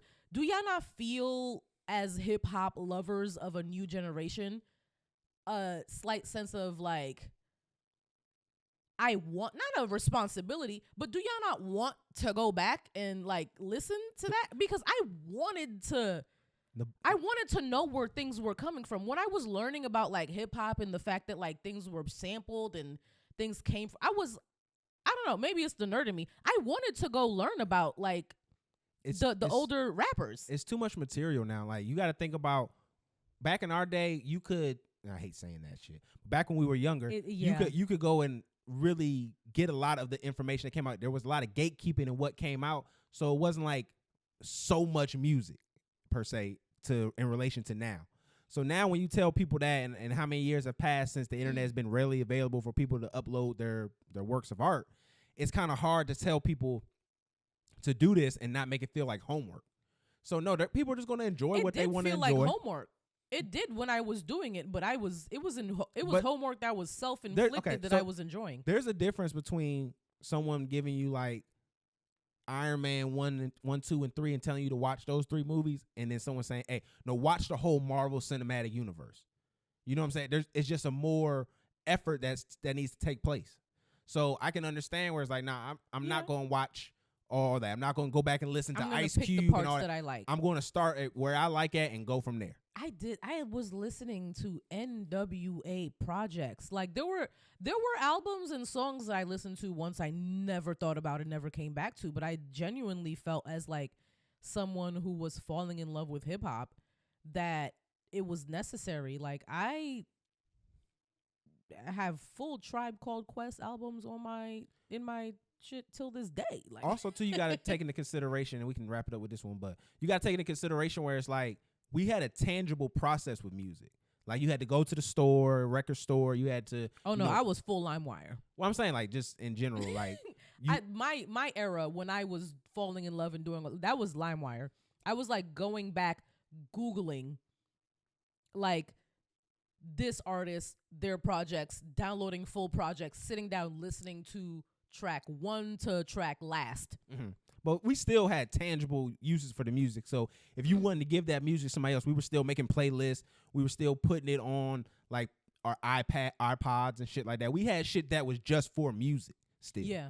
100%. So we can still have a relationship with just music. Now, what your music on is the same shit you watch your movies on. It's the same shit. You know what I'm saying? So it's very different because I don't even listen to music as much as I used to. Yeah. I'm not in love with hip hop as much as I used to be. I listen to podcasts in the car now. Like there's so many different forms of content that we can. We want to hear people talk about thoughts and expand our own thoughts. I be on my way to work listening about gruesome murders.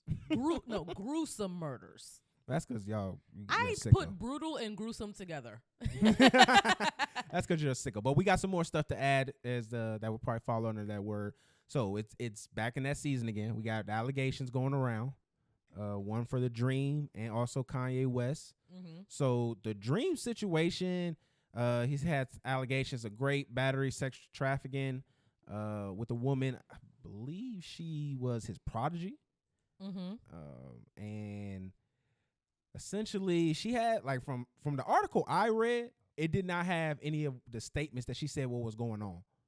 All they kind of said was, and I don't know, maybe this could have been a Dream, his associates part of this production, but of this article, but they were just saying like she said that he was gonna make her into like the next Rihanna. He was gonna have her opening up for big acts and stuff like that in exchange for them having a relationship. And yeah, he also was like, I write for Beyonce, I can get you around Beyonce. Yeah, he was basically saying I can get you right if you just give me your body. And she did that under those pretenses. But I heard some other places that they were saying that there was some allegations of like him tying her down. Oh, being like super duper like aggressive and abusing her. Like he said he could get her on Beyonce's tour, a sponsorship expansion of her visa because she was from the Netherlands. Yeah, so she was 23 when she met him. Mangro is her last name. Mm-hmm. And so, no, but that's what I'm saying. Like, I didn't see in any of the articles I read about, I didn't see too much of the actual, assaults that she was alleging. So, he said there was, their relationship eventually turned violent, but it started with like him tracking her, reading all of her text messages, him needing to know where she was at all hours of the day, him forcing her to drink, him strangling her way too violently during intercourse until she lost consciousness. He refused to wear a condom during intercourse whenever they did have intercourse. She was forced to hide her birth control pills from him because apparently he was just trying to, like, without her consent, get her pregnant. He berated her during sex. He filmed it and used it as leverage, forcibly raped her, on the same evening that he forced her to perform sexual acts in a public movie theater. So maybe the article you read didn't. Yeah, the Complex article didn't say none of that. This is the Variety article. Okay. Complex didn't say none of that. Complex was making it seem like Shawty was just mad she didn't get the bag. No, this is like a long list of horrible things. Yeah, Complex, y'all wrong for that. Y'all definitely wrong for that. Because Complex is not a reliable source, though. I mean, I wasn't reading Neither is. I don't know if Variety is a more reliable, but I do think Variety is a more reliable source than Complex, but yeah. Okay, no, they actually do say that here. I'm seeing it right here. They added to this. Because when I read it the other day, this wasn't on there. But they do have it right here where he said the refusal to wear, strangle, all that stuff. Mm-hmm. So no, like, hey, bro, this is a civil case, right? Yeah, so she's seeking compensatory. Am I saying that? Compensatory. Yeah. Damages connected to the loss of income from her experiences. Mm-hmm. A monetary judgment for her emotional distress, and punitive and exemplary damages and legal related fees. Yeah, they definitely had to update this shit because when I went through it the first time, I'm like, dang, why they making it seem like? Because they had the serious stuff in the headline, but I'm like, why y'all not exploring what's going on here? Like, why you can't just tell me this happened and not explain what exactly went down? Yeah, at least from her point of view. But no, I mean, they explained. He gonna definitely probably end up having to pay this shit. I don't see him at any capacity doing that. Him, Neo, all y'all boys looking real nasty in the light. And he's definitely never working with Beyonce ever again. Beyonce be washing her hands. Okay, I promise you, one thing is really gonna happen. He's just gonna use his real name for the credit. Like he has that kind of pen. Like we not. No, but like on the past couple albums, like Beyonce has fully like scrapped songs with like people who had Me Too allegations. Like in the for sure, but so you Dream don't think different. That Dream pen is different. We'll see. But I don't think so. I think there are a lot of. Didn't he pen single ladies? Yeah. Okay, he's different. I also do think really quickly. I think that when you're a writer who. No, let me not say that, because there are writers who can write hits for different eras, right? Yeah. I don't know if Dream is one of those. Like he had for so far he's been. Is he? I don't know what the last hit he's written has been. I mean, he's done a lot for Sierra. He had a lot of Sierra's early hits. No, a lot of her early hits. Okay, don't but do that. Recently, I'm talking about like in 2020 forward. So are we really right now having to do this? Yeah, go ahead and Google. But I'm just saying that there are some writers who transcend eras and times, and there are writers who have like a certain era and a sound on lock, and I feel like Dream might have. You think he's an error? I think he might be. Come on, but man. I don't know that man's pen like that. And then the one thing too that's gonna save him, he has a crazy real name. So What's you his put name? that. I'm not trying to say that. Terrius Adula Ya Gahiladi Demente or Demonte. Oh, where is he from? I didn't know Dream was like. Like this nigga got the craziest name. Terrius Adamu. Yeah. Oh, his last name is hyphenated, so it's Gesteldi Diamant. So one of his parents is obviously African and the other is something else. No, this is definitely like he can put that shit on anything and no one's gonna know who that is. Like he has the greatest cover. So let's see what's the most recent. So Sex Tape 4 was his discography. He dropped in 2020. They didn't got his. Oh, producer credits. Here we go. Like, come on, bro. Like, we talking about somebody who wrote for Mariah Carey. Like, this nigga is that. Okay. Tidal has a whole Written by the Dream, like, thing. Playlist. And it's 64 songs. Okay, so he has had songs on Renaissance. Mm-hmm. Oh, my God. Let me take all that back. Told you. Because I had no idea. I'm that girl. It's not the diamonds. Cozy, comfortable in my skin. Oh my God. Cuff It. He wrote Cuff It. He wrote Rolling Stone. I'm trying to. I can't for believe Brent you. Fires. I can't believe you would even. No, not, because he wrote. This is that nigga. He wrote on No Church in the. He wrote on Break My Soul. The nigga made Shawty as a 10. That's my shit too. Like, come on. Like, what we talking about? A legendary pen. He writes for Brent a lot. He wrote on Brent's. I wouldn't be. He wrote on Moving Mountain. Going nowhere fast. I'm gonna be honest with you. you. No, that's Climax. I'm gonna be honest with you. I wouldn't be surprised if Beyonce signs the check to this girl. That's how impactful this nigga is. Nah, that nigga pen is crazy. I'm trying to tell you. But when I was saying what I was saying that I didn't know ignorance. Say that. Speak it. That's no, the truth. It was out of ignorance. I didn't know which one he was. Was he the person who or I told you he wrote Single Ladies. Yeah, but Single Ladies was when I was in high school. That was mad long ago. So you trying to tell me the nigga who writes Single Ladies, you don't think this nigga pen going crazy no matter what he doing? First of all, why are you shaking your face? Because you disrespecting the dream. You disrespecting the fish nigga. You was shaking your face mad fast. Like, it doesn't even matter what you're saying during that. All I'm seeing is how fast you're shaking your face. You can't disrespect. You can't disrespect you the look fish like nigga. Joe. Why the fuck are you talking about in 2024? That's what she. But you talking about dream. We not talking about. I'm just saying, we're not talking about Sean Garrett. We're not talking about even Neo, all them guys. We're not talking about none of them. We are talking about the dream. Just keep it 100 and understand that. Respect that man accordingly, please. But we still got one more nasty allegations to talk about. I really quickly want to look up Sean Garrett's. Sean Garrett got a pen, but it's just not the Dream's pen. Yeah, but I still want to look it up. That's all I'm saying. You just got to put respect on Dream. Nah, it's different. You do got to put respect on Dream. That pen is crazy. It is actually insane. So Sean Garrett, Yeah, by Usher, Ring the Alarm, Soldier, Goodies. So Sean Garrett is a better example of like somebody who had an era on lock. Upgrade you like this, run it. God, Jesus Christ. Now, he's somebody who some crazy shit he did.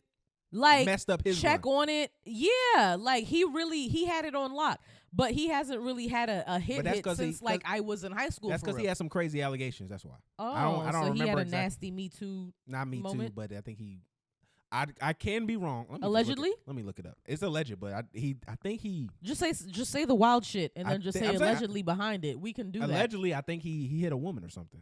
Okay. But like domestic violence, domestic violence allegedly. Yeah, so I'm about to hold on and check to make sure. I don't want to put that on him. Okay, but as soon as I put DOM, it said domestic violence case. So oh shit. Nah, as soon as a nigga who wrote for Beyonce ends up on Love and Hip Hop, something bad happened. You did something. Yeah, but you did that. I don't want to put that on him. It's not alleged. To make sure that, like I said, I don't want to put that on him. Nah, that nigga was on Love and Hip Hop. He did that shit. I don't want to put that on him because I can't find 100% exactly what he did, but he definitely he had like a little case go on, or he had a little situation that took him out of favor with a lot of people in the industry. So again, I apologize if I said it was a domestic. I don't know, but if it was, fuck you. But if you did it, but if not, my bad. I just know that's. I know. Yeah, I don't see anything. I just know something happened. He did. Maybe he just started tweaking out, crashing out, doing drugs. It was something that he did that. I think I might have seen something on like Love and Hip Hop about. But yeah, it was something that he did that took him out of favor with a lot of people. Sued by American Express over 6-figure bill. That was in 2012. Like I said, I don't know if it was some domestic shit. I just can't remember. I just think that it has something to do with like. Something that he did just took him really out of favor. I don't know. He crashed out on somebody. Yeah, or whatever. It was probably some weird that he got blackballed over. Yeah, but weird Hollywood shit. What's next, baby? Let me see here. You know what I thought? I do want to just mention this real quick. Bandman Kevo. We talked about him the other day. A couple weeks ago. Young. Cool. I feel bad for him because we talked about him prior about him losing his son and shit like that. But then look up some synonyms to coon, so I can call you more of that. After that happens, and niggas being so critical about whatever situation he was living in, for you then to get a whole tattoo of all of these white men. Bro, what is you doing? Like, I understand you cut up and you got the surgery, so you obviously are captain of the goof troop. But, this shit was not swaggy at all. Nothing about that shit was cool. That shit was the lamest shit in the world. There's no other words for coon. That is a special word for you specifically, sir. That shit doesn't make any sense to me. Like, I'm trying to figure out how you have a whole leg sleeve full of fucking just white men. Full of the descendants of slave masters. Whole bunch of sun dodgers. Like, what's going on with you, big dog? What does Dr. Umar have to say about this? He needs to speak up. That's last word. Dr. Umar needs to strangle. Like, he needs to have permission to strangle you out of life with his bare hands. That's lash worthy though. On Instagram Live. That's like 10,000 lashes at the very least. Bandman Kevo, you are the lowest tier of black man that has ever existed ever in life. You are generations ago the black man who told Master about you was a snitch. You was a snitch. The slave that told Master about the rest of the slaves trying to plan a rebellion. You were the nigga who was convinced to get into the Black Panther Party so that he could feed information to the FBI, the police, whatever. O'Neal. You are the nigga Bandman O'Neal in this time who would snitch on niggas as soon as he gets locked up himself. I think he admitted that. And then, like, you wear this shit as like a badge of honor on your chest. Like, these niggas don't. But it's on his leg. On your whatever, as a badge of honor. Like, these niggas don't, like, these white people don't see you as a common fucking nigga. That shit is wouldn't even spit on you if you was on fire, for real. I'm gonna be honest, like, I think anytime you get a portrait of somebody, even if it's somebody that you know on your body, like, you're not thinking long term. You're not being really bright about that because that shit is not gonna look good. It doesn't. Like, and then your body's gonna change, meaning the picture's gonna change. Like, it's just so goofy to get any kind of portraits on these people. And it's like, y'all are just the worst because y'all just so easy licks, man. Like, you put these folks on your body for nothing. As soon as I typed in Bandman Kevo tattoos, he has a White Lives Matter tattoo. All right, so yeah, we just gonna have to just crash out on Buddy, bro. Like, you really just lost cause. Fuck you. Like you are a dumbass nigga if that's the case. You are we need to just take you out. Niggas like you don't need to represent any faction, any type of black person. You don't need to represent any of us. Whether you from the ghetto, whether you educated, whether you are conservative, liberal, this nigga does not need to represent any of us in any fashion. We need to get him the fuck out of here. Yeah, you're bad for the community. You really are. You're a terror, and it needs to be stopped. Like, for real. Like, I don't want to say anything mean, so let's just move on because it's going to get to that point. So I want to say mean things. You a piece of shit. Like, you're a dumb motherfucker. I was gonna say some other things. That's and then over the line, I hope you get pulled over by some white ass cops, and then you're like, oh, look at my, and then they because you're a fucking dumb bitch anyways. Bleep that part out. Yeah. That was kind of wild. That was insane. You might as well just call that nigga a bullet bag. Like, young, like, that's what y'all are psyched out, young. God damn. I really think we didn't even talk about. We can get off Bandman Kevo. Like, we can get off that. We didn't even talk about Kanye shit. We got to get back to that. Go ahead. That was supposed to stay in line with the Dream shit. It did, but it just got so out of line. Yeah, I mean, we talked about Dream so much. I'm just so passionate about black people not being coons. I am a Haitian woman. I'm the complete opposite of a coon. No, go ahead. What's next? What did Kanye do? We got to go back to Kanye real quick in the Nasty Man Olympics. So he's been also it is. Bro, this shit was crazy. Let's pull up the actual like. He's also got his charges coming up. No, I just remember what I read. Like, I'm gonna pull it up. That shit, there's nothing you can forget about this messages. So there's another lady who's out here accusing Kanye West of sexual harassment, and it's crazy because not too long ago I said on the show that Kanye was dope because he doesn't have any of these experiences where a lot of women are saying he's been violent to them, and this wasn't really a violent case per se. Essentially, she'll get the text message to be authentic, but I'm going to just tell you, nigga was out there texting her wild boy shit. It's a white girl. You know he out there want to talk about, he want to talk about his dick. He tell her his dick is racist and he got to beat it. I really want to read this. I think there was some verbatim. I think there were some other innuendos about him liking white girls with black asses. Yeah. I still don't understand what that means. I think that's just the stupidest thing y'all niggas say. So white ass is a white ass on a white ass. No, I think that's I think that him specifically seeking out white women who have the features that he likes of black women, that's problematic.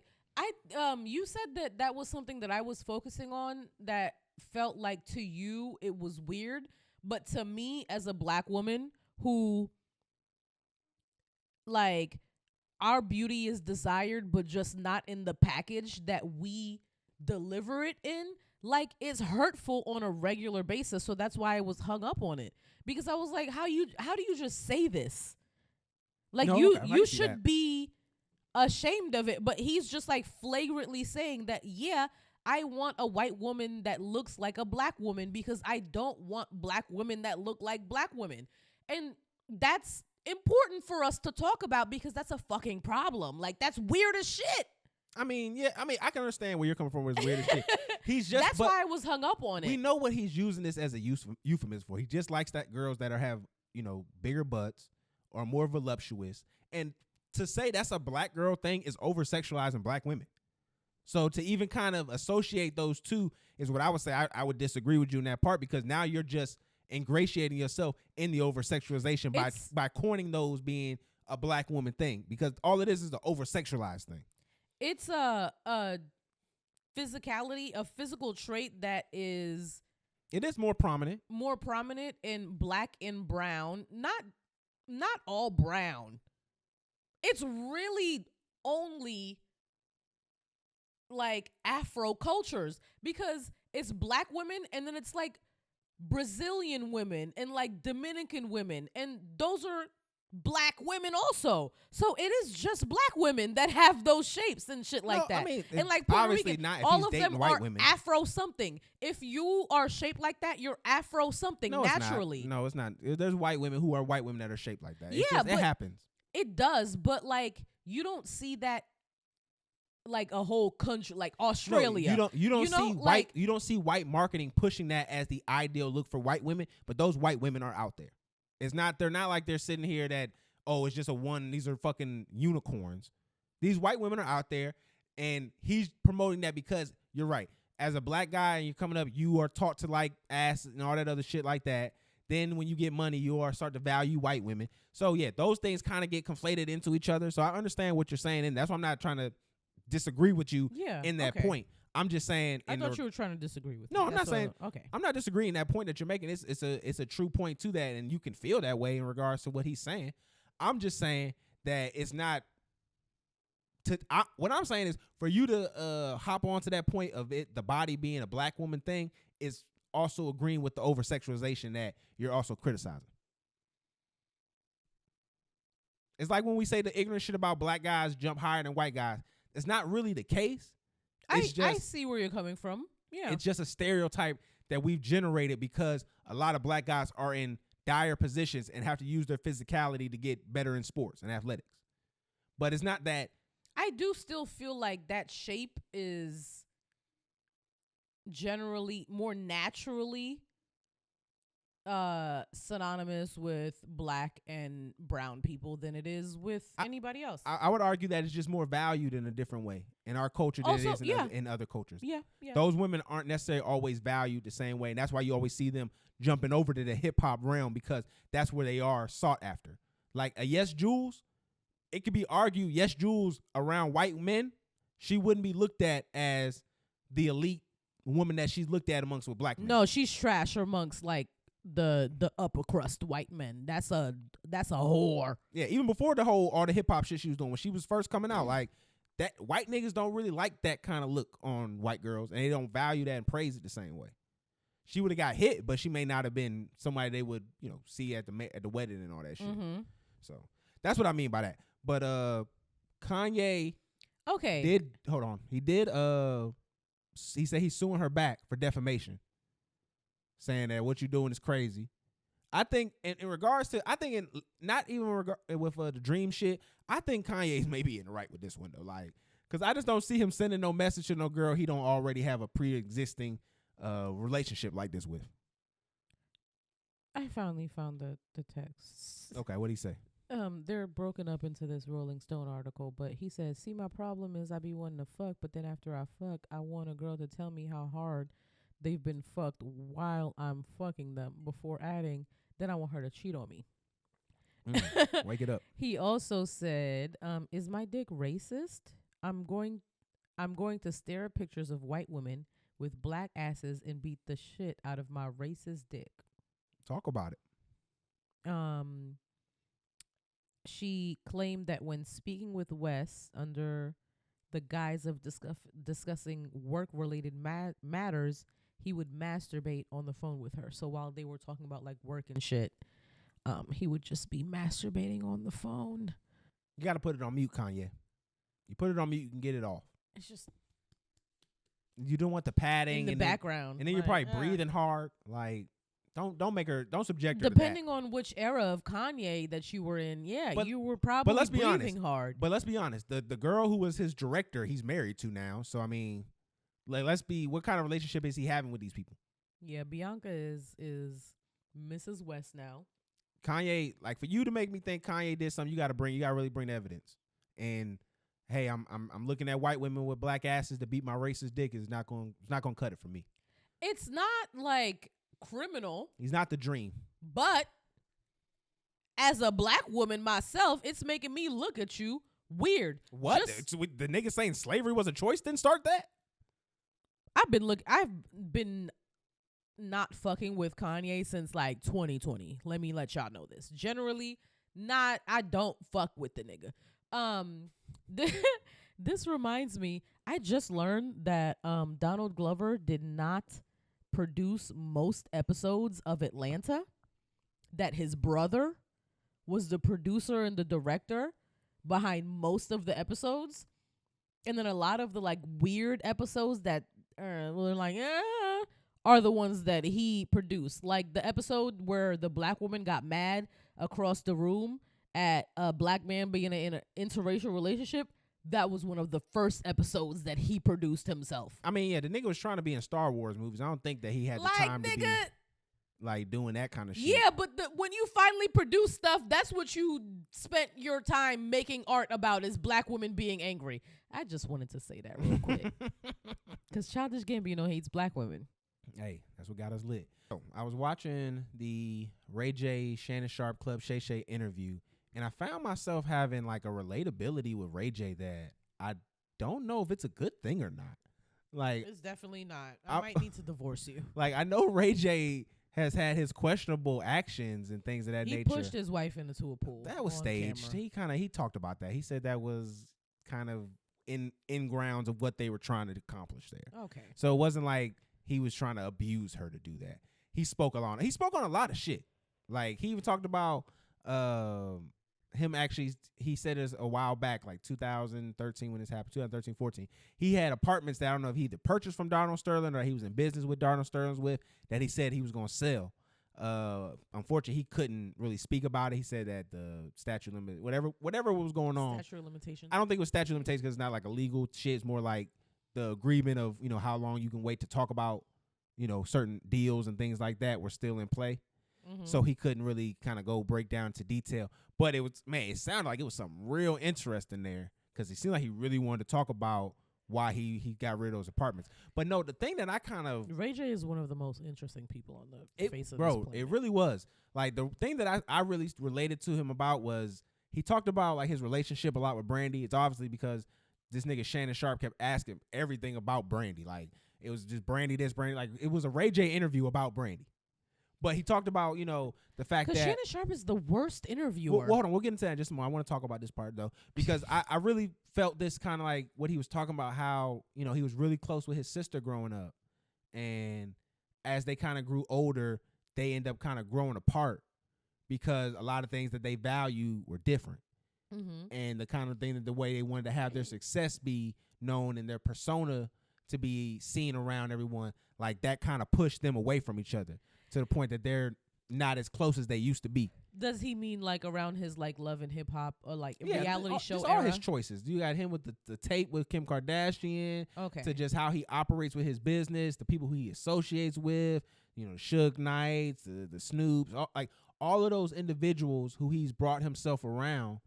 He's also brought himself with the image, and she's kind of, you know, have her own image. And like I could just feel that because I've gone through something similar like that. Ray J is interesting and Brandy can sing. No, I mean, I take Ray J over Brandy any day at this point. No, I'm just saying you don't really get this because you don't have siblings. But what I'm just saying is like just to see how that connection with a sibling can change over time. It was just wild to kind of just see that because I could just see a lot of that relationship that he was talking about in the relationships that I've had with siblings. So it's like it was like, damn, like it's just wild. You feel like you've grown like not as close to your siblings as you get older? Yeah, I mean, especially like when we're younger, and it was like they kind of looked at me more as like a, you know, a parent. They were like a parent kind of thing, not more so just a bigger sister, but someone his siblings looked at him as like they were parents because they have way too big of age gaps. Yeah, it's not way, but it's substantial. Unusually large for siblings. They need to understand like why you're. Yeah, it's a substantial. It's 15, 13 years substantial. Different. But no, just like I said, I could feel that where that connection just dissipates, where it's like you've chosen for your life to go and look like this, and I have chosen for my life to look like this, and there gets to a point where we both can't coexist anymore, fundamentally. Like it just becomes that where it's like our relationship can't exist the way that it did in the past because they bump heads fundamentally. You're an adult now. I'm an adult now. We have different morals. We have different understandings. Yeah, different ways of like raising our children. This and that. So it just a bunch of stuff. Yeah, so it's just a lot of stuff that kind of comes into back, and I just felt that because I've experienced something like that. I never thought about that. I'm an only child. That's what I'm saying. You don't see it in that regard. I have myself to think about. That's it. You've done such a great job with that. I have. Oh my God, I think about myself on a regular basis. But no, it was just crazy to see that, and like I said, it was just wild that I was just able to. Someone who I can agree that I've made fun of, probably just Ray J, just some of his antics and some of the choices that he's made. I mean, he's done some goofy shit. No, he's goofy as fuck, but I feel like he's gonna 50 Cent us eventually. Like it's gonna be like. I mean, I don't think being stupid for a reason. I don't think that I said anything out of bounds. It was just I just made jokes about some of the shit that he did. Like it was in bounds. Make funnable. Yeah, like he breeds that. That's something kind of like what he's about, is just kind of being that open market, kind of like how Alvin was with us when he watched our videos. Yeah, like he understands there's a dynamic that kind of has to go back and forth, and to have that relationship. You know what you making? Yeah, we know what's going on, and just to say that a lot of the business things that he did, I do feel like he was capping with the Raycon, conversation, because he talking about he sold all of his shares and. He wanted to get into another business, and everybody was going their separate ways. When he was on the Breakfast Club and he was talking about Raycon, he made it seem like Raycon just wanted to go a separate way. That's what I'm saying. Nobody sells all their shares and everything's good. You sell all your shares because it's some BS going on between y'all. Y'all not definitely. He made it seem like Raycon just wanted to go a separate way, and he had no choice in the matter. Yeah, I mean, when he said because he never was an owner in anything. Like he was just like. He had shares of the company, but he had shares, and he was like a figurehead, but like he wasn't like a majority shareholder or anything like that. He didn't have power. Yeah, no, that was always the kind of the thing, because his name was Raycon with it. I think they were just kind of incorporating that. And to me, what I kind of saw there was they got with somebody who, while they were trying to, they were desperate, trying to get their tech up, and they got with someone who was going to be able to fund them capital and also give them some type of legitimacy in a field, not even maybe necessarily their field, but in a field where they could market at. And that's just kind of where it transpired to, because you usually see the Raycon stuff in everybody's YouTube videos for a while. Like the Raycon clips were going crazy. Kenny JD still regularly has Raycon as her sponsor, even after Ray J left. Shout out to you. You're my favorite YouTuber, bitch. You do that. So no, I'm saying like to kind of get into the criticisms into Shannon's interviewing style, the one thing I didn't like is he kept asking him about other people. Like, what was it like being cool with 50 Cent? What was it like being cool with Floyd Mayweather? What because like Shannon Sharp has a very low IQ and he cannot generate complex questions that will lead to interesting conversations in his head other than what the fuck the cards have to say. So when somebody says something and he naturally just has to ask a next question, it's going to be basic as shit. Oh, how was that? I know. I will say the questions that he had, because he even brought up the Donald Sterling stuff.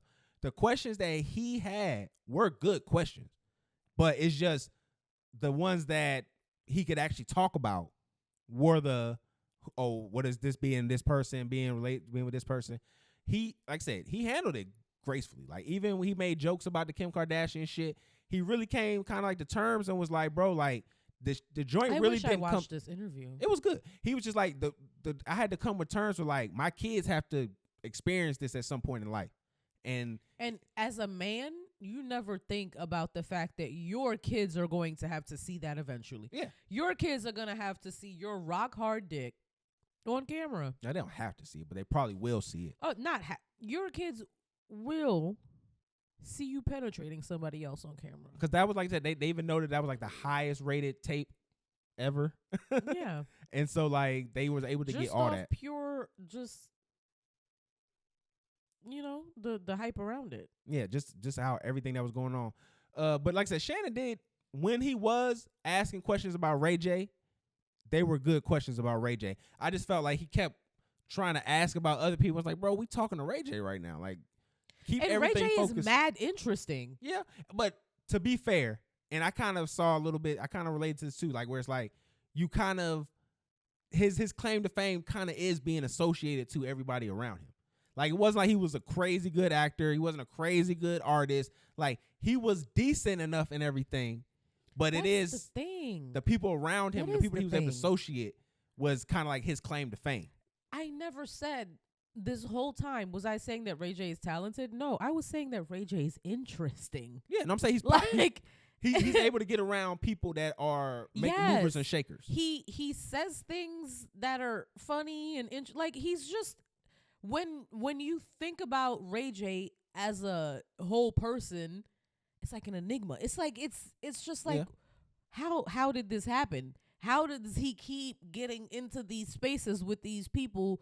What the fuck does Ray J have on these people? What type of juice does he have? What type of magic does he have? What is going on with Ray J? One of the other takeaways that I kind of got from this was, I don't think anyone else got this, but I feel like Kanye West stole Ray J's sauce a little bit.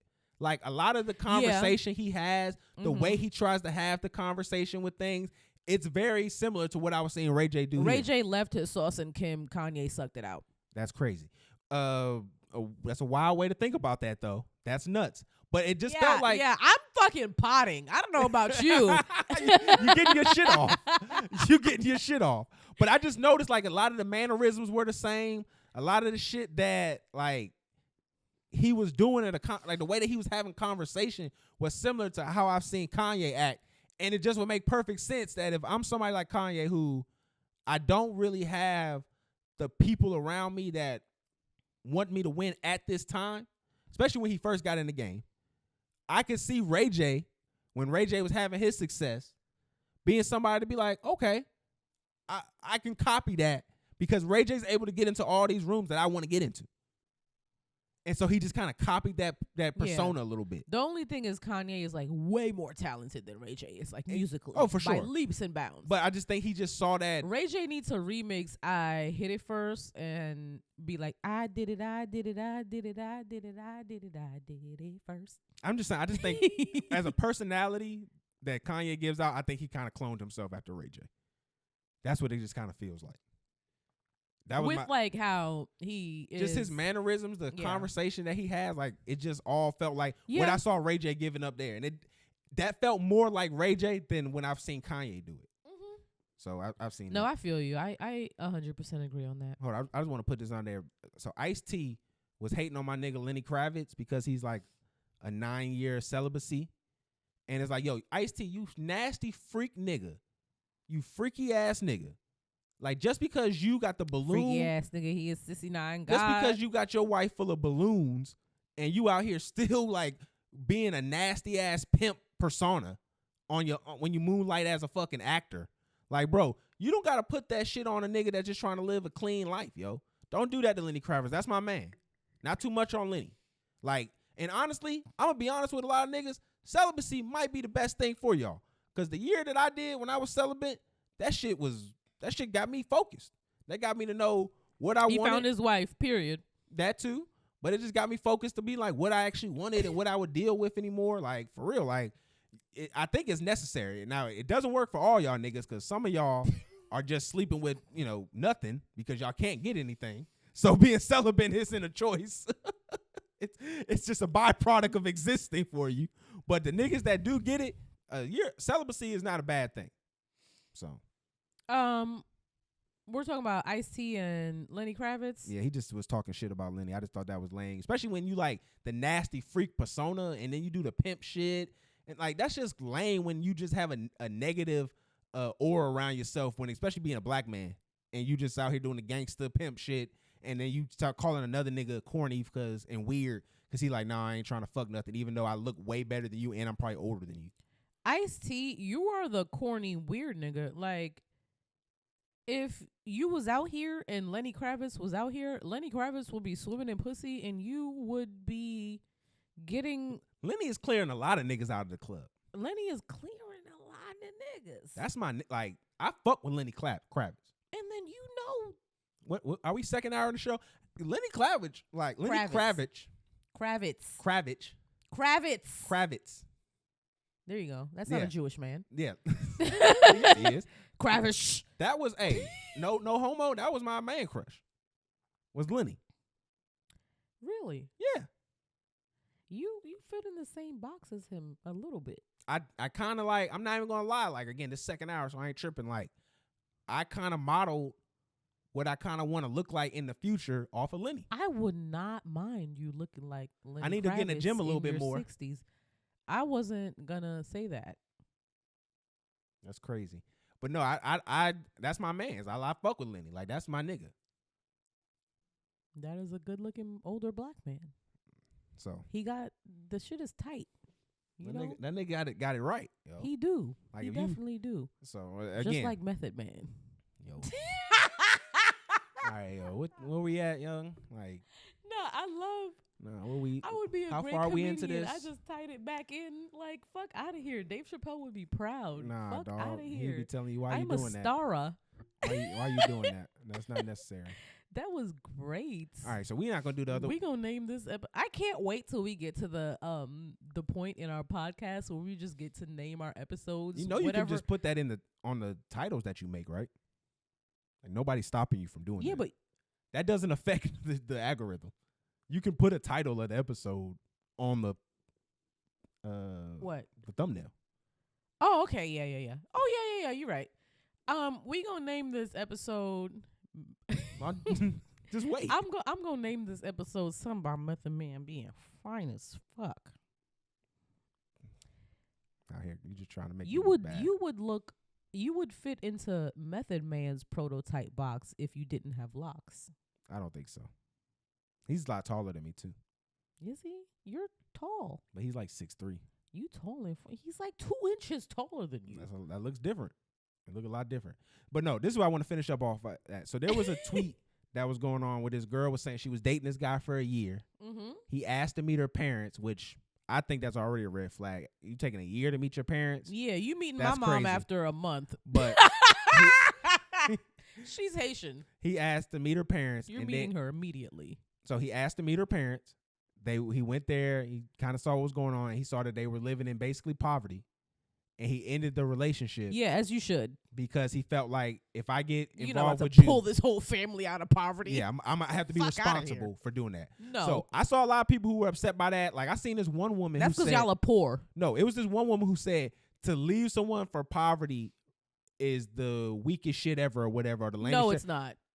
I was gonna say this: women do that to men all the time. It like if y'all leave niggas for nothing all the time. Like, it's okay if a man sees you and generations of your bloodline have been in poverty. Why would he then want to take on that responsibility of of undoing the bad luck or curse that was put on your entire fucking bloodline, bitch. You found you a broke nigga and y'all hustle together. Like, I 100% believe that y'all need to be with people of y'all own ilk. Like, people were trying to say that he didn't really love her because he was able to leave that. Yeah. That's not true. Period. You can love yourself more and still love that person and understand that, you know what, this relationship doesn't serve me. Yeah. Because I think that's the thing people keep forgetting, that leave that broke ass bitch and leave that broke ass nigga. Like, if they can do nothing to even try to get themselves to the next level. But that's not what was going on with this situation. He was looking at it in a long-term situation where it's like, if your dad gets sick and he needs somebody to pay his medical bill, you're going to look to me. Nobody else in the family is you're going to look to me. So that's where he was looking at. Like, I knew a dude, and I've known a lot of guys who like that. I knew a guy. That's a smart man. And that's also a family-oriented man. But what I'm saying is, I seen a guy before that I knew, he was a friend of mine, and he stopped talking to girls if they brother was like special needs or something like that. Like, he seen something in your family that was a direct one-on-one, like, oh, this came from the same blood you came from. That is ableist.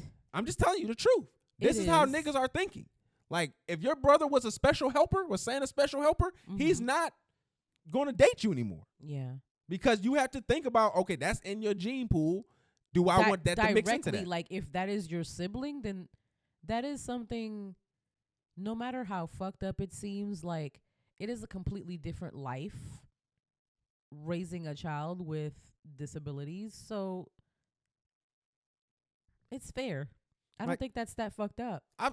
In my dating prospects, I've had that where that was one of the things where, like, if it was I was talking to maybe two girls, and what made one girl more appealing than the other one was her dad owned a company. So I would prefer to select her because she had other things besides just being a girl that was going to bring value to me. One of the things that was important to me when I was picking my husband, my parents aren't together, but it was important that, like, my husband has parents who are together who have been here for longer than my parents have. Like, it wasn't like a requirement. It was kind of more like icing on the cake. Like, I would have rathered a little, like, it was okay if my husband was an immigrant also. But, like, it would have been more difficult for our kids if both of us are, like, trying to figure it out. I'm trying to figure it out. My parents are trying to figure it out. At least my kid is going to have one side of the family who has had it figured out for generations. No. And I was similar too, but you have a very high reverence of your dad. So that kind of, like, superseded a lot of that, where it was like, okay, just because they're not together doesn't mean, like, you don't have a bad relationship with your dad. Oh, no. My father is an amazing dad. He is also one of those people who will give his last to make sure that the people in his community live the way that they're supposed to. He's a man of the people 100%. He's a great father and he's a man of the people. So yeah, that was my man. So all right, should I tell the people about how Ice girlfriend blocked me? Yeah, but we had Candace. Do you want? I was like, we could skip that because do you want to get into that? I mean, the only reason I said that was because of the title of the shit, and then it's gonna have. But I came up with an alternative. And okay. We thought that maybe it might do well. All right, so I think that'll do better than you talking about Ice. Nobody gives a fuck about Ice. I just thought it's funny. Nobody gives a fuck about Ice. I just thought it was funny that his girlfriend Ice or blocked Ish, me. both of them are generally just irrelevant. His girlfriend blocked me though. I thought it was funny. No. Okay.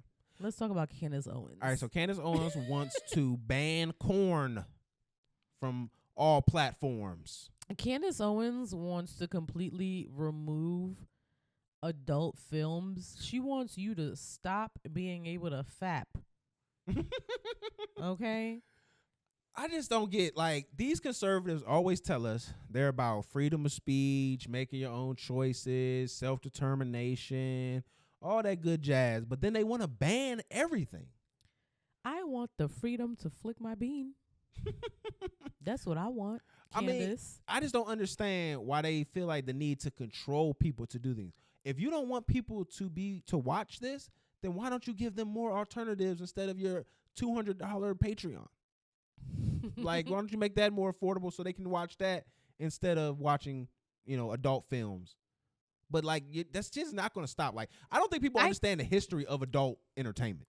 I think that this is just like a sensationalized thing because Candace Owens does not have enough power to then the adult film industry does. I don't think y'all know how the adult film industry and tech go hand in hand. They've been streaming before Kai Cenat.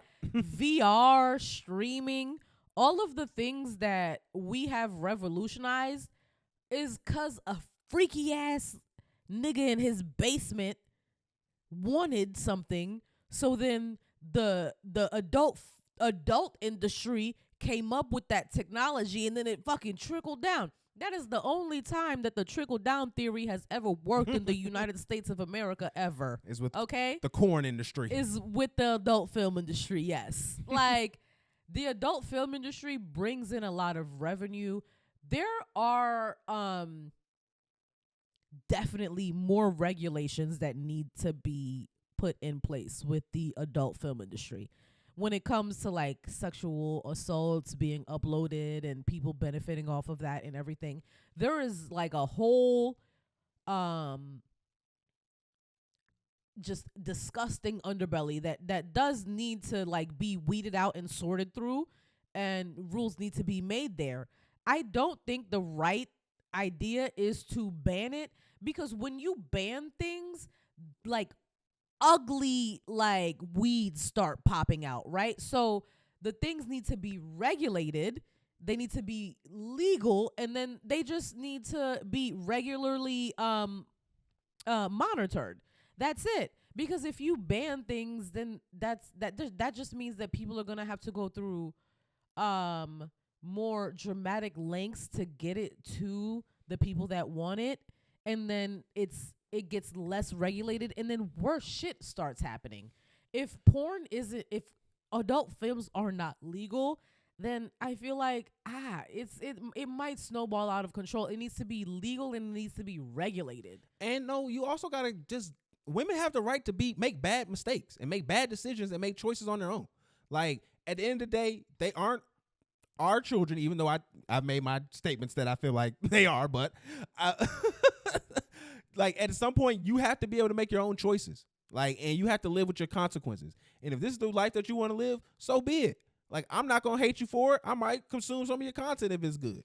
But at the end of the day, like, we can't sit here and live in a world and say you can't do X, Y, and Z and then say we trying to live in a world of freedom, because that don't even make sense at all. Freedom is allowing people to give them the choice, and it's your job, as you weak ass conservatives really should be doing, is making the real choice of trying to make the world better so people don't make that choice. Yeah. But y'all don't want to do that. Y'all want to sit there on your high horses, judge everyone, be afraid of black pilots, we know and act fucking stupid. That y'all just want yourselves to get richer. Like, nobody in America, in the government, actually cares about the greater like well-being of the American public.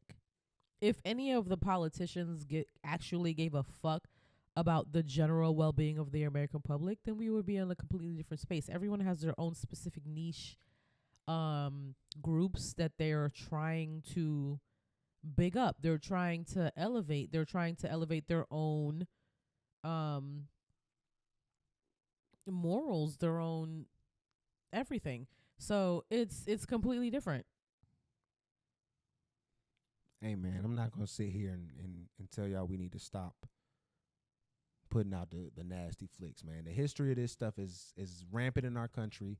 We've been making it since we've been able to record. We've been recording sex. And then I feel like if that's not legal, then you're just going to have random like production houses that are just like illegal, forcing these girls to do these things.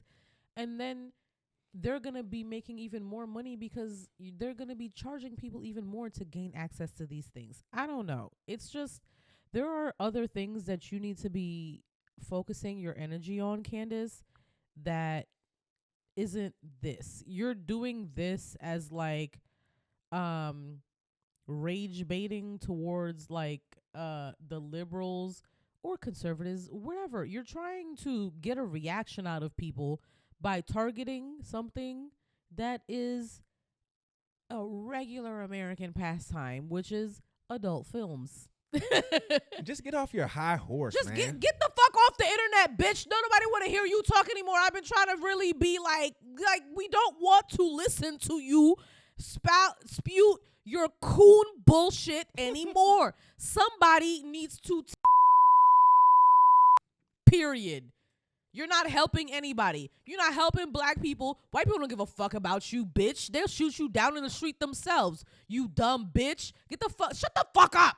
She don't believe you, though. You didn't see how many white people was at her wedding? She don't believe you. Those are people you invited. Those are white people you knew personally. They all the same to her. You're not going to get Candace on the shit that you're trying to get her on, yo. She going to believe them whites going to come through her, even though they did the shit to her in high school. Yeah. They not. Yeah. They not fall. She not falling for it. That's never going. That's never how she going out. You want to keep going, or you want to? I thought we was going to. No, that was the last thing, right? It can be. Was there anything else? You don't want to talk about Ice, girlfriend blocking me. You can talk about that. No, she just was out there shitting on Ice, talking about, if I wanted to be with a nigga with money, I wouldn't be here. And I just said, damn, you shitting on Ice. And then she blocked me. That's exactly because I feel like she was probably a couple of glasses of wine into. This was like 3:00 in the afternoon. Okay, nigga, that be me. A couple of glasses of wine into the day.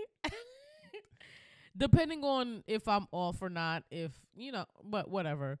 But I could see me accidentally saying that. Like, nigga, if I wanted somebody with money, I would have went after a nigga with money. Why do y'all think that I'm a gold digger when I'm not with a nigga with money?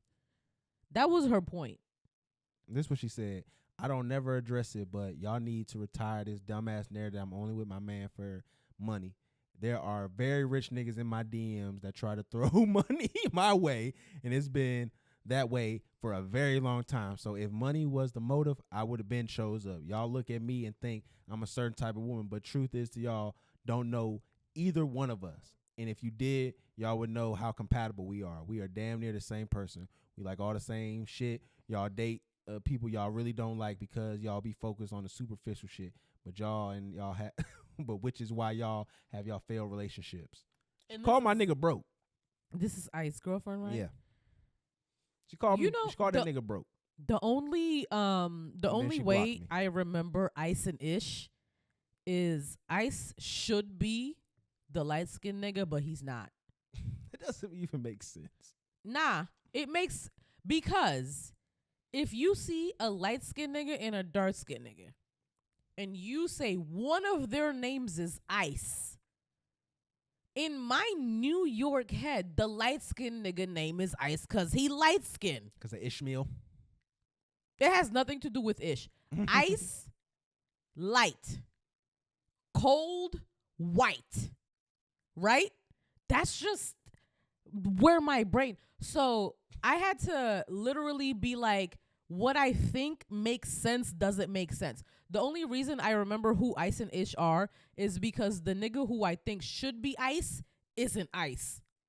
And whoever the fuck else is Ish. You love going into that. That's like the third time you did this on the show. I? Yes. Oh my God. You love talking about it, that your conundrum with their names. The nigga, I don't like their names. I just don't and they're each Speak one to this. syllable. Did I deserve to be blocked? That's what you need to talk about. What did you say? Do I deserve to be blocked? What did you say in reply? I said, damn, you shitted on my nigga Ish. That's like a girl saying, you not the prettiest, but I love her. I mean, that's like a dude saying, you not my girl, not the prettiest, but I love her. You ate her up. That's what I just felt like. It was the same That's shit. why she blocked you, because you ate her up. Like, Okay. why would you do that? I just felt like that was the truth. She was like, You didn't have to shit on my nigga like that. Like, anytime a stranger eat me up on the internet, most, like, 50% my reaction is either gonna be, if I don't think I can eat you up back the same, I'm just gonna block you. I see, but I always like you won that. I like getting blocked when I You didn't use definitely profanity. won that. Yeah, when I don't use profanity, I like to get blocked. Yeah, because that's like, okay, I got you. You was got mad. that. You Because that made perfect sense. Yeah, You it did. shit it on ice. You Hey, let me read ate this that to you. bitch up, babe. Oh, salute. Salute. Hey, no, before we wrap up the show, I want you to hear this, okay? So, the Mexico just had their first female president, right? I did not know that. So she's part Jewish. I think that's just something interesting to note. I'm not gonna say anything about But- that because I don't want to get. But check this out. demonetized. So there's an article in Yahoo News said that she was elected in the country's first female president after a bloody election campaign that saw 37 candidates assassinated. So this was the tweet, Girl, right? after you get elected, after 37 candidates. No. Peep this though. So when the tweet happens and they do the community notes. Mm-hmm. So they did the community notes here, and they say, even though 37 candidates were in fact assassinated, none of them were presidential candidates. Instead, they were elected senators, mayority, councilors, and other political positions. Just the whole government? Yeah, basically everyone else. The entire government was assassinated, and just all different levels. Were just attacked. The entire government was refreshed. That doesn't make me feel any better. That makes it feel like it was more calculated than it was if just one, like they were just trying to get one person like if 37 into office, right? If 37 people got killed, what do you think she's going to do? You don't think she's following orders? Like there's a reason why she survived. It ain't because she's a swell gal. That's crazy. Hey man, watch the mic, shawty. That was the first time that happened, and we're almost done. Yeah, we're done. Now. I just thought that was interesting. Give me a fucking break, Frederick. Why don't you just tighten up? How about that, fair? I can't tighten up after this many drinks. All right, well, let's just wrap it up here then. Life is a labor of love, so let's keep building these moments together. And remember, your job is not your family, and the only thing you should be exploiting is corporation. Thank you for listening to Talk FNF TV. Make sure you do what? Like, follow, subscribe on all of the social media platforms. It's going to be at talk.fnf.tv on Twitter, Facebook, Instagram, TikTok, YouTube, all of the things. We appreciate you guys very much for listening, liking, all of that. Bye. Hey, Fat Boy and Queens, I hope they do something crazy Fuck to you, you Flip. back in jail. Fuck you. I hope that nigga touch your little booty hole, you brown motherfucker. Like that. Tuh.